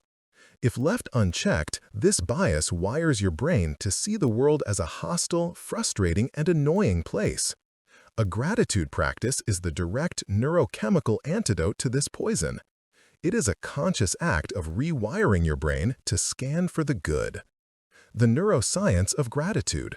When you genuinely focus on feelings of gratitude, your brain releases a cascade of rewarding neurotransmitters, primarily dopamine, the motivation molecule, and serotonin, the well-being molecule. It's like a natural antidepressant. By practicing gratitude, you aren't just thinking happy thoughts. You are training your brain's search engine. You are telling your reticular activating system, the part of your brain that filters information, that positive things are important, and to pay more attention to them. Over time, you start to naturally notice the good things more often, creating a virtuous cycle of well-being. This is the simplest ritual of all. Every day, either in the morning or before bed, write down 3 specific things you are grateful for. They don't have to be big things. The taste of my morning coffee. The warmth of the sun on my face. The fact that my car started today. Specificity is key. The act of searching and writing them down strengthens the neural pathways for positivity, making it your new default. Pillar 4. Physical exercise, the chemical reset. You cannot have a calm mind in an agitated body. The mind and body are not 2 separate systems, they are one integrated loop. When your body is saturated with the unused chemicals of stress, cortisol and adrenaline, your mind will be agitated, anxious, and primed for anger. Physical exercise is the most effective way to metabolize and flush these stress hormones out of your system. The neuroscience of the reset. Intense exercise is, in the short term, a physical stressor, but in doing so, it forces your body to become more efficient at handling and recovering from that stress. It resets your hormonal baseline. More importantly, exercise triggers the release of endorphins, your body's natural painkillers and mood elevators. It also boosts the production of a remarkable protein called brain-derived neurotrophic factor, BDNF. Neuroscientists often refer to BDNF as miracle grow for the brain. It supports the survival of existing neurons and encourages the growth of new ones, particularly in areas like the hippocampus and prefrontal cortex, which are crucial for learning, memory, and emotional regulation. How to practice. Find a form of movement you enjoy and do it regularly. It doesn't have to be a marathon. A brisk 20-minute walk, a short high-intensity interval training, dancing in your living room. Anything that gets your heart rate up is effectively scrubbing your system clean of stress and fertilizing your brain for growth. The unshakable protocol, your daily fortification routine. Knowing the pillars is one thing, building with them is another. Here is a simple, powerful protocol to integrate these practices into your life. The 5-minute morning primer. Before you check your phone, before you let the world in, give yourself 5 minutes. Breathe, 2 minutes. Sit on the edge of your bed and do 2 minutes of box breathing to center your nervous system. Be grateful, 2 minutes. Write down your 3 specific points of gratitude in a journal. Set an intention, 1 minute. State a single, simple intention for the day. For example, today I will meet frustration with patience. Or, today I will look for the good in others. The 5-minute evening decompression. Before you go to sleep, clear the emotional slate. Meditate, 5 minutes. Do a 5-minute mindfulness meditation. Let the thoughts and events of the day pass by like clouds without getting attached to them. This prevents you from marinating in the day's stresses all night. That's it. 10 minutes a day. 10 minutes to proactively fireproof your mind. 10 minutes to lay another stone in the wall of your inner fortress. This is not a quick fix. This is the patient, steady work of an artisan. But with every breath, with every moment of gratitude, with every workout, you are becoming the architect of an unshakable self. You are building a fortress from which you can engage with the world from a position of immense strength and profound peace. But even the strongest fortress has a gate, and sometimes you must open that gate to deal with a threat. What happens when, despite your newfound resilience, a situation arises that requires confrontation? In the next chapter, we will address the great fear that becoming calm means becoming a doormat. You will learn how to engage in necessary conflict, calmly, assertively, and powerfully, without ever declaring war. There is a question that may have been quietly brewing in the back of your mind as you've read the last few chapters. It's a pragmatic, important, and perfectly valid question, and it probably sounds something like this. This is all great, but if I'm not angry, won't people just walk all over me? Isn't anger the only thing that shows people I'm serious? If I'm always calm, won't I just become a doormat? This is perhaps the most significant hurdle for people on this journey. We have been culturally conditioned to believe that anger is a synonym for strength. It feels like a tool, a weapon we can wield to protect ourselves, to set boundaries, and to command respect. For many of us, the hot, explosive energy of anger is the only language we've ever known for saying, "You have crossed a line." The fear is that if you give up anger, you give up your power, you give up your voice, you give up your self-respect. Let me be unequivocally clear. Nothing could be further from the truth. Relinquishing anger is not about becoming passive. It is not about accepting unacceptable behavior. It is not about letting people take advantage of your newfound peace. In fact, it is the exact opposite. It is about trading in a primitive, unreliable, and often self-destructive weapon for one that is infinitely more powerful, precise, and effective. You are about to learn the crucial difference between aggression and assertion. Aggression is the tool of the amygdala. It is a chaotic, emotional, and reactive explosion. Its energy is hot, loud, and messy. Its goal is not to solve a problem, but to win a fight, to dominate the other person, to discharge the painful pressure of the hijack. When you confront someone from a place of anger, what do you trigger in them? You trigger their amygdala. You put them on the defensive. You force them into their own fight-or-flight response. Their rational mind shuts down, they stop listening to your message, and they focus only on the threat you are presenting. An angry confrontation is like trying to perform delicate surgery with a sledgehammer. You might make a huge impact, but you will cause immense collateral damage, and you will almost certainly not fix the underlying problem. Assertion, on the other hand, is the tool of the prefrontal cortex. Its energy is calm, firm, and clear. It is a controlled and deliberate action, not a visceral reaction. Its goal is not to win, but to resolve. It seeks to communicate a boundary, express a need, or solve a problem in a way that respects both yourself and, where possible, the other person. A calm, assertive confrontation is like using a laser. It is focused, quiet, and incredibly precise. It cuts directly to the heart of the issue without burning down the entire house. It invites the other person to engage with their rational mind, creating the possibility of a genuine solution. Which do you think is more powerful? A chaotic bar brawl or a strategic negotiation between skilled diplomats? The answer is obvious. For your entire life, you may have been starting bar brawls when you really needed to be conducting diplomacy. Becoming unshakable doesn't mean you will never have a difficult conversation again. It means that when you do, you will enter that conversation as the diplomat, not the brawler. You will be more effective, more respected, and more in control than you ever were in the grip of anger. So, how do we do it? We need a clear, repeatable framework that we can rely on when the pressure is on. A method that allows us to prepare our thoughts, state our case, and achieve our objectives without triggering an amygdala hijack in ourselves or the other person. Let's call this framework the PEA protocol. It's a 5-step process for navigating any necessary confrontation with grace and strength. The PEA protocol. P. Prepare your objective. E. Express the undisputed fact. A. Articulate your feeling. C. Clarify your need or boundary. E. Engage in a solution. Let's break down each step. This is your new arsenal for effective communication. P. Prepare your objective. You would never start a long road trip without first knowing your destination. Yet, we stumble into our most important conversations all the time without any idea of what a successful outcome would even look like. This is the first and most critical step, and it happens before you ever open your mouth.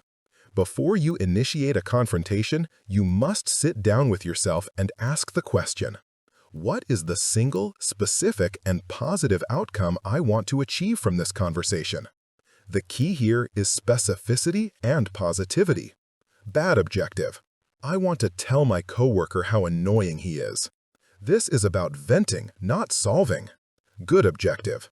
I want to agree on a system where my coworker doesn't interrupt me in meetings so that our team can hear all the ideas clearly.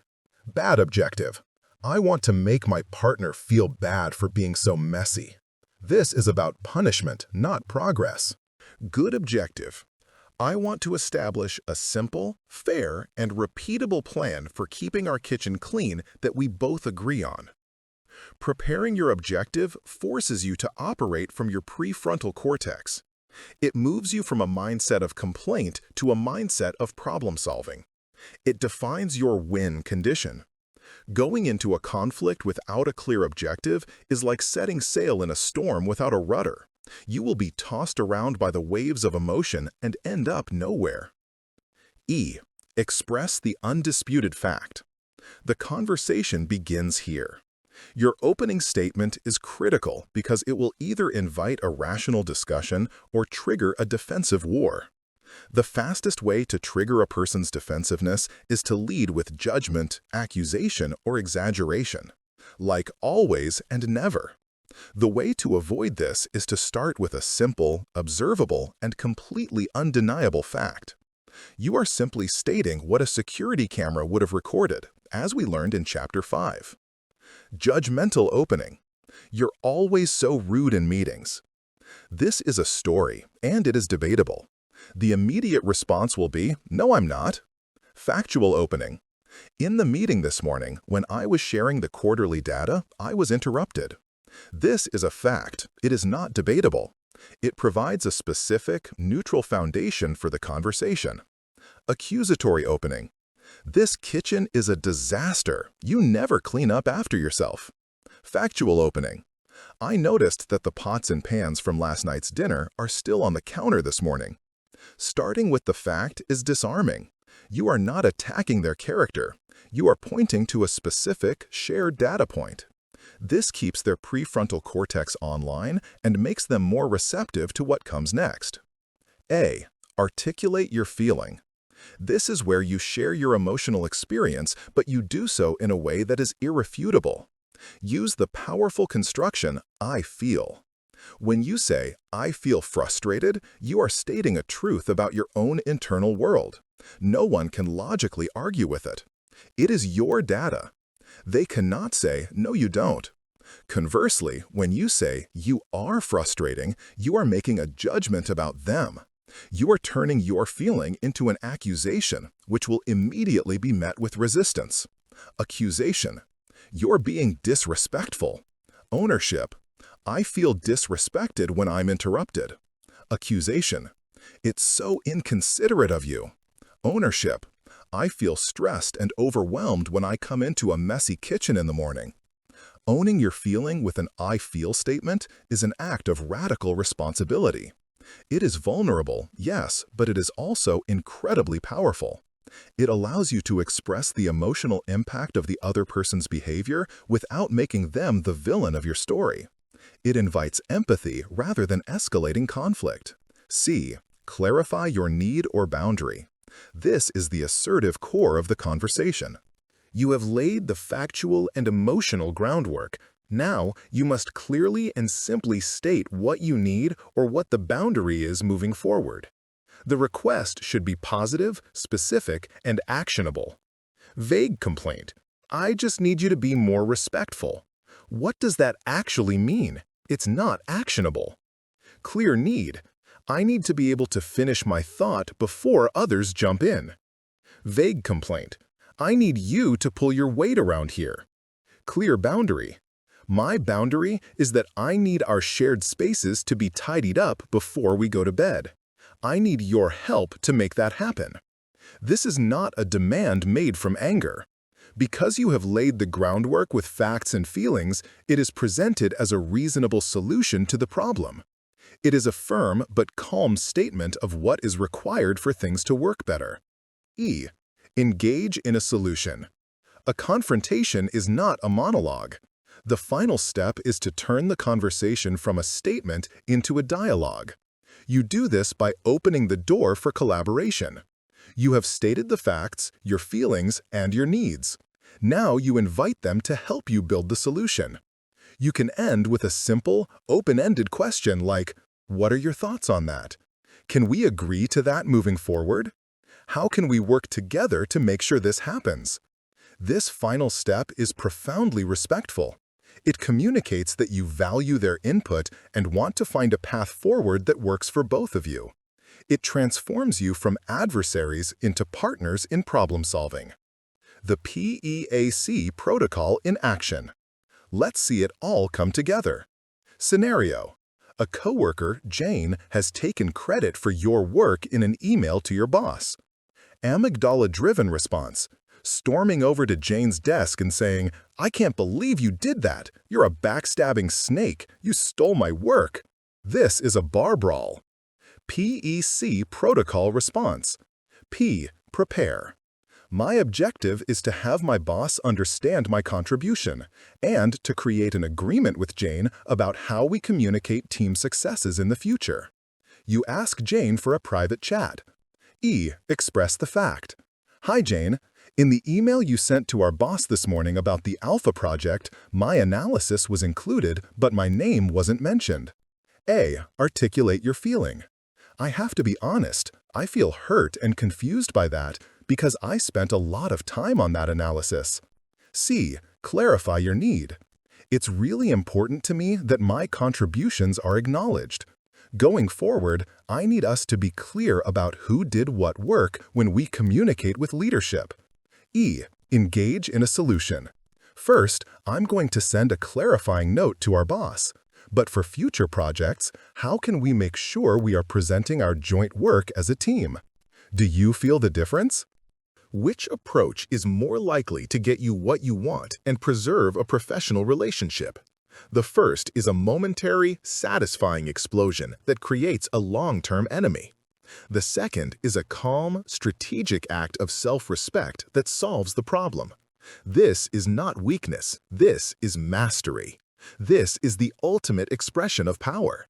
The power to regulate your own emotions, to steer a conversation toward a productive outcome, and to shape your environment without creating unnecessary distraction. It is the strength of the laser, not the firecracker. You are now armed with tools for the present. You can build a fortress of resilience for your inner world and engage in calm, assertive diplomacy in your outer world. But what about the past? What about the old resentments, the lingering grudges, and the bitter memories that still have the power to hijack your peace? To complete our journey to becoming truly unshakable, we must deal with these ghosts. In our next chapter, we will embark on the final liberation, the art and science of letting go. Who still lives in your head? Take a moment and be truly honest with yourself. Who are the ghosts of your past that still have the power to whisper in your ear and spoil a perfectly good day? Is it the boss who fired you unfairly years ago? The business partner who betrayed your trust? The ex-partner who left a trail of wreckage in your heart? A parent or sibling whose words from your childhood still echo with a sharp sting? Even after building your fortress, mastering the pause, and learning to confront the present with calm strength, these ghosts can remain. They are the old squatters in the pristine rooms of your mind, the ones who don't pay rent but cause endless trouble. They show up uninvited at 3 a.m., replaying old scenes of injury and injustice. They hijack your mood when a random sight or sound reminds you of them.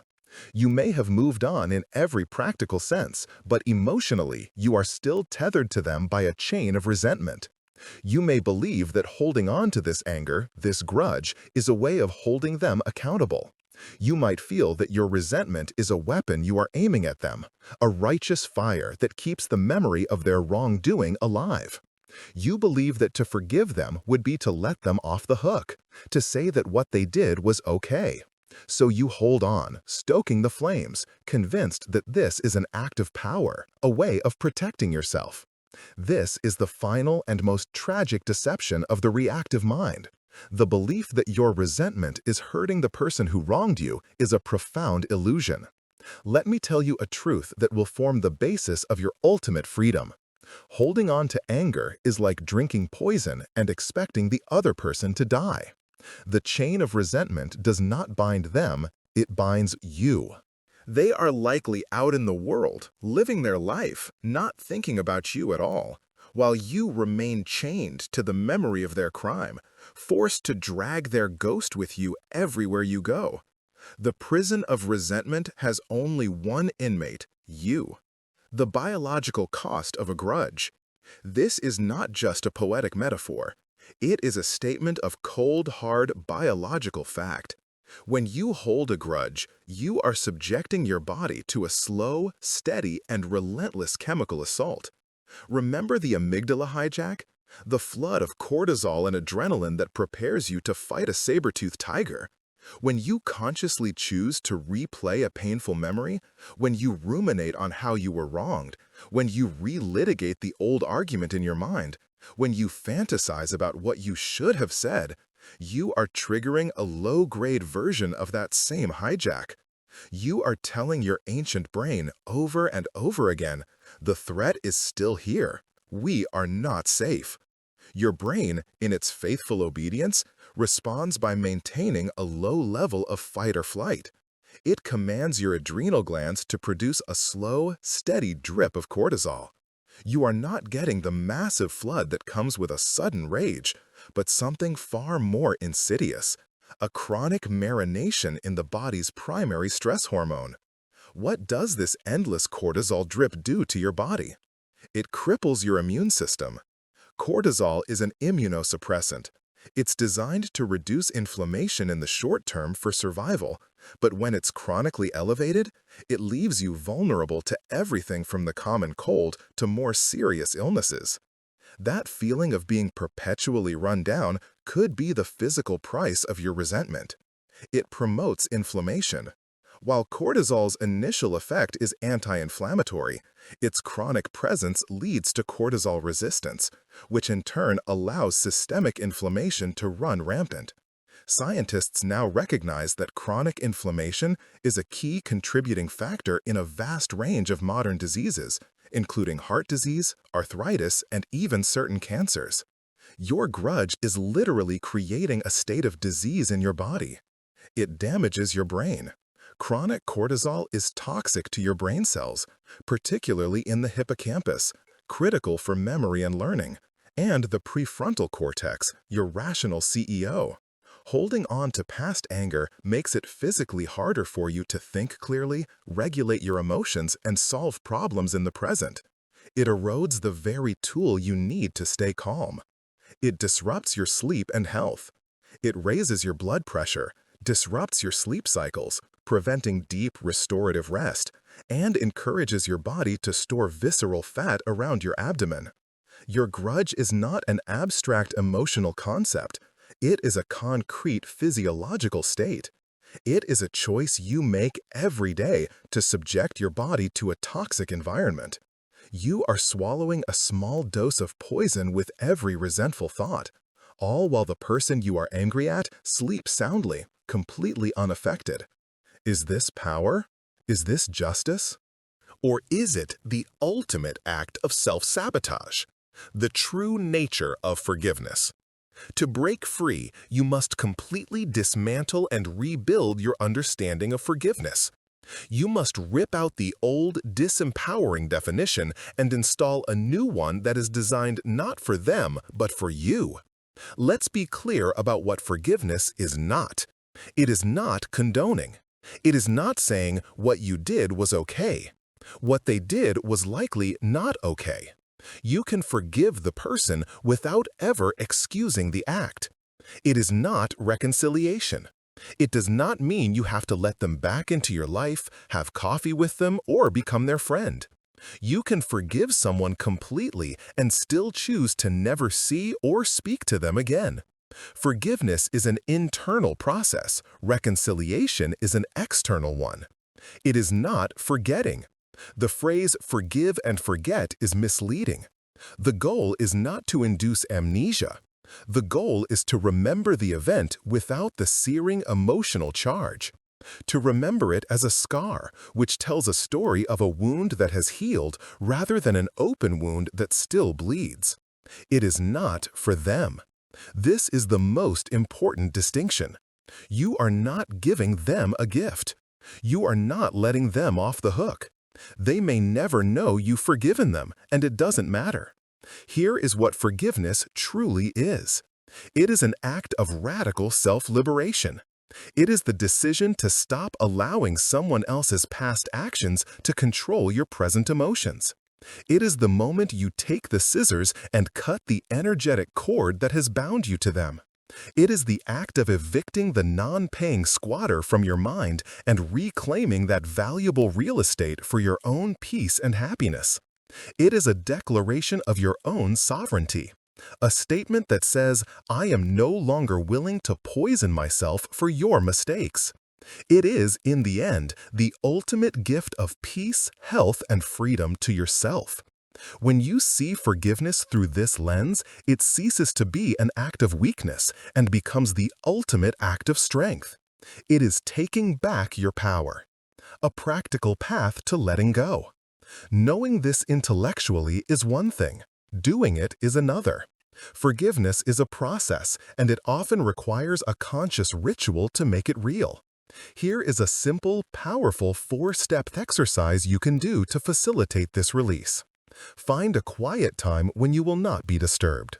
Step 1. The resentment inventory. Take a piece of paper and write down the name of the person you are ready to release. Below their name, write out the story. What did they do? How did it make you feel? Don't censor yourself. Get the entire ugly, painful story out of the echo chamber of your mind and onto the paper. See it in black and white. Step 2. Calculate the cost. On a new piece of paper, make a list. Answer the question, what has holding on to this anger cost me? Be specific. Has it cost you mental energy? How many hours have you spent thinking about this? Has it cost you relationships? Did it make you bitter or untrusting with others? Has it cost you joy? What events or days were ruined because you were consumed by this? Has it cost you health? Do you feel the physical symptoms of the stress? Look at this list. This is the poison you have been drinking. This is the price you have been paying to keep this person chained to you. Ask yourself, is it worth it? Step 3. The unsent letter. This is your act of catharsis. Write a letter to the person. This letter is for your eyes only. You will never send it. This is crucial. Because you will not send it, you can be completely, brutally honest. Tell them everything. Pour out all the rage, the hurt, the disappointment, and the pain. Scream at them on the page. Cry on the page. Say all the things you never got to say. Hold nothing back. When you feel you have emptied every last drop of toxic emotion onto the paper, sign it. Step 4. The ceremony of release. You now hold a physical manifestation of your pain and resentment. The final step is to let it go, both physically and symbolically. Take the letter and destroy it. The most powerful way to do this is to safely burn it and watch the flames consume the paper, turning your pain into ash. As you watch it burn, say these words, or your own version of them, out loud. I acknowledge the pain this has caused me. For the sake of my own health, my own peace, and my own freedom, I now choose to release it. I cut the cord that binds me to this pain. I take my power back. I am free. If you cannot burn it, rip it into 100 tiny pieces and throw it away.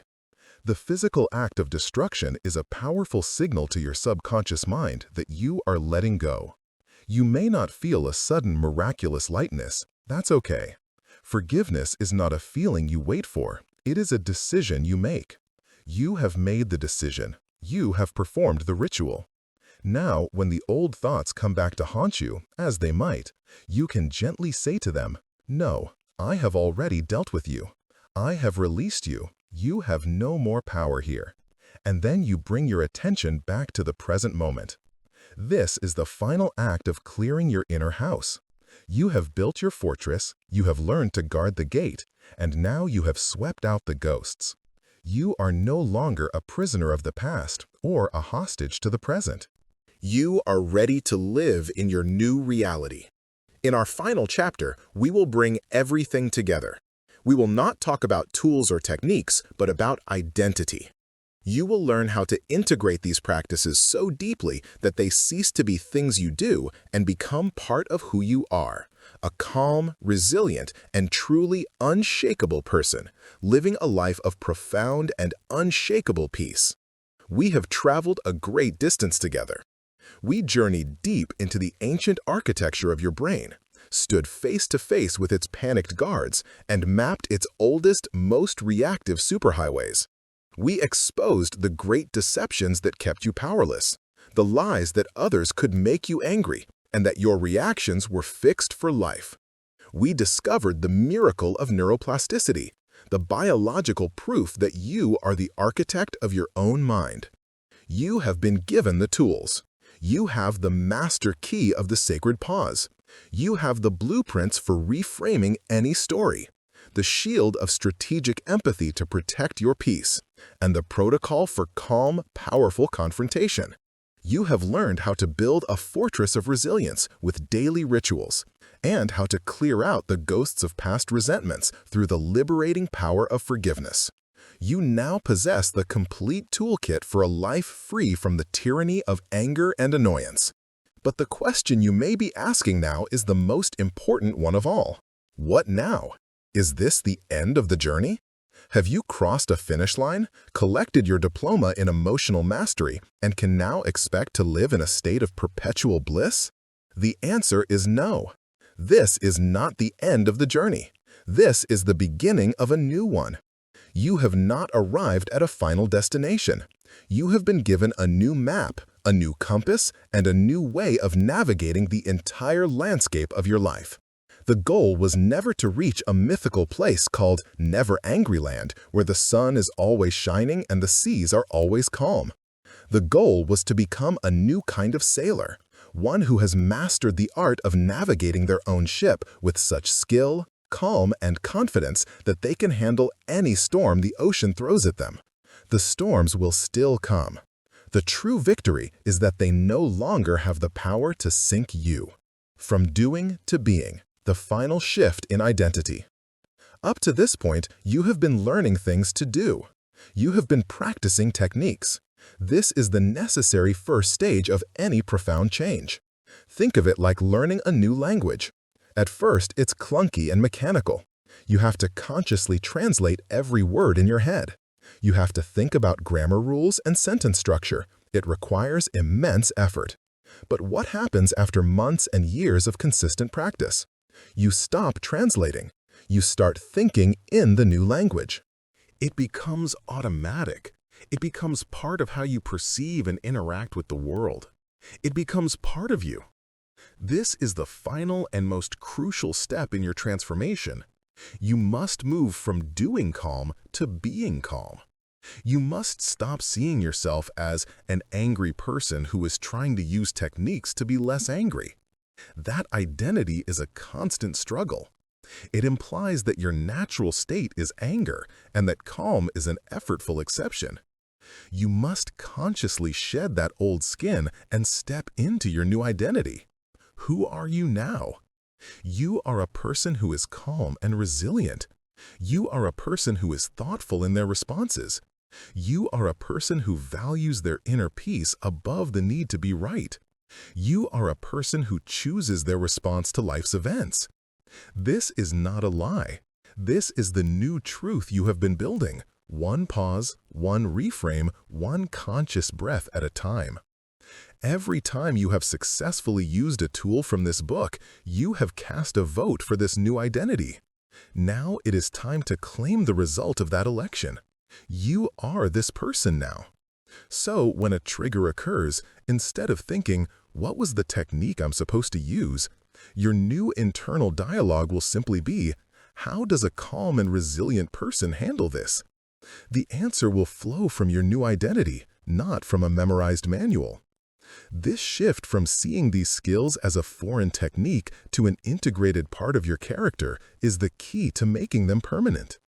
The grace of imperfection.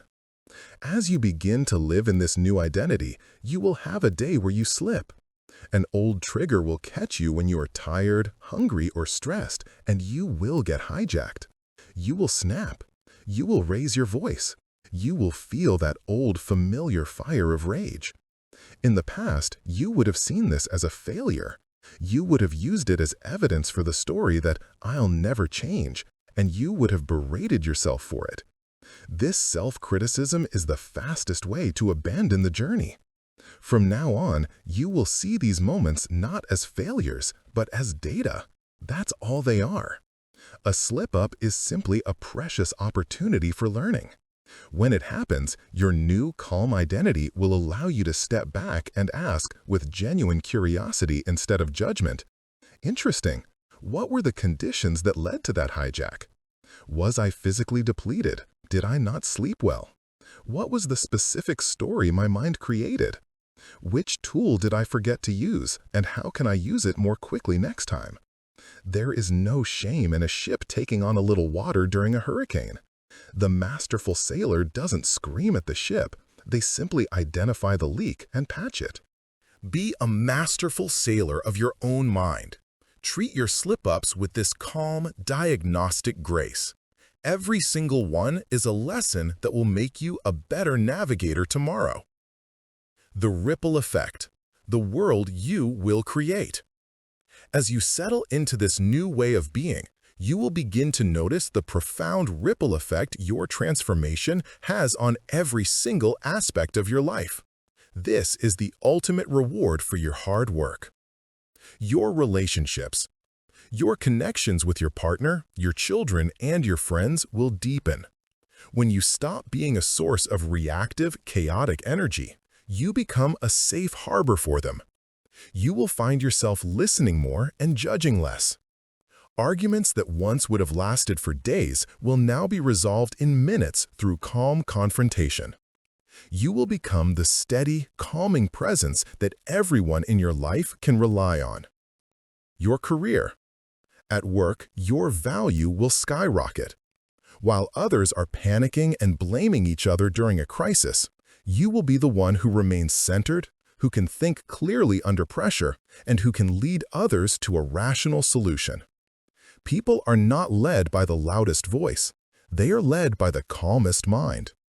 Your newfound composure will be seen as wisdom, strength, and authority. Your health. The biological price of your old anger will stop being deducted from your account. You will sleep more deeply. You will have more physical energy. The slow, corrosive drip of cortisol will cease, and your body will finally be able to heal and restore itself.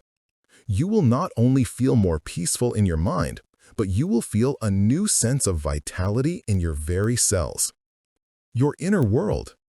This, of course, is the greatest prize of all, a quiet mind, the freedom from the exhausting internal monologue of grievance and blame, the ability to find joy in small, simple moments because your mind is not constantly occupied by some perceived injustice. You will discover a baseline of contentment and peace that you may not have felt since you were a small child. This is your natural state, and you have finally come home to it. The 30-Day Unshakable Challenge. This book has given you the theory. Now it's time for a period of intensive, focused practice to make these skills an unbreakable, permanent part of you. This is how you will accelerate your journey from translating to thinking in the language of calm. I challenge you to commit fully for the next 30 days. This is the final, most important phase of rewiring your brain. Your daily non-negotiables, 5 to 10 minutes. The 5-minute morning primer. Before anything else, do your 2 minutes of box breathing, 2 minutes of gratitude journaling, and 1 minute of setting your intention. The 5-minute evening decompression, optional but recommended. A 5-minute mindfulness meditation to clear the day slate before sleep. Your weekly focus. Week 1, master the pause. Your only goal this week is to notice every single minor flicker of irritation, in traffic, in a checkout line, with a slow computer, and to instantly meet it with one 4-second breath. That's it. Become a master of the emergency brake. Week 2, become the story editor. Continue your pause practice. But now, in that space, your mission is to identify the automatic negative story. Use the 4-step reframing process, fact, story, interrogation, choice, on at least one interaction every day. Week 3, the empathy shield. Your focus this week is on other people. With every person who bothers you, your first mental move is the question, I wonder what's going on in their life that is causing them to act this way. Practice creating a more generous story for them. Week 4, calm confrontation and final liberation. Identify one small, necessary boundary you need to set. Use the PEAC protocol to plan and, if possible, execute that conversation. Additionally, perform the 4-step forgiveness ritual for one old grudge you are still holding on to. At the end of each day, take 60 seconds to answer this one question in a journal. When was my peace tested today, and how did I respond? What did I learn? 30 days. This is your commitment to yourself.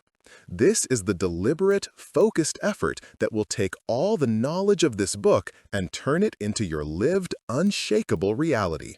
You began this journey seeking an answer to a simple question. How can I never get angry or bothered by anyone? You now know the answer. It is not by changing the world, but by mastering yourself. It is not by building higher walls, but by building a stronger core.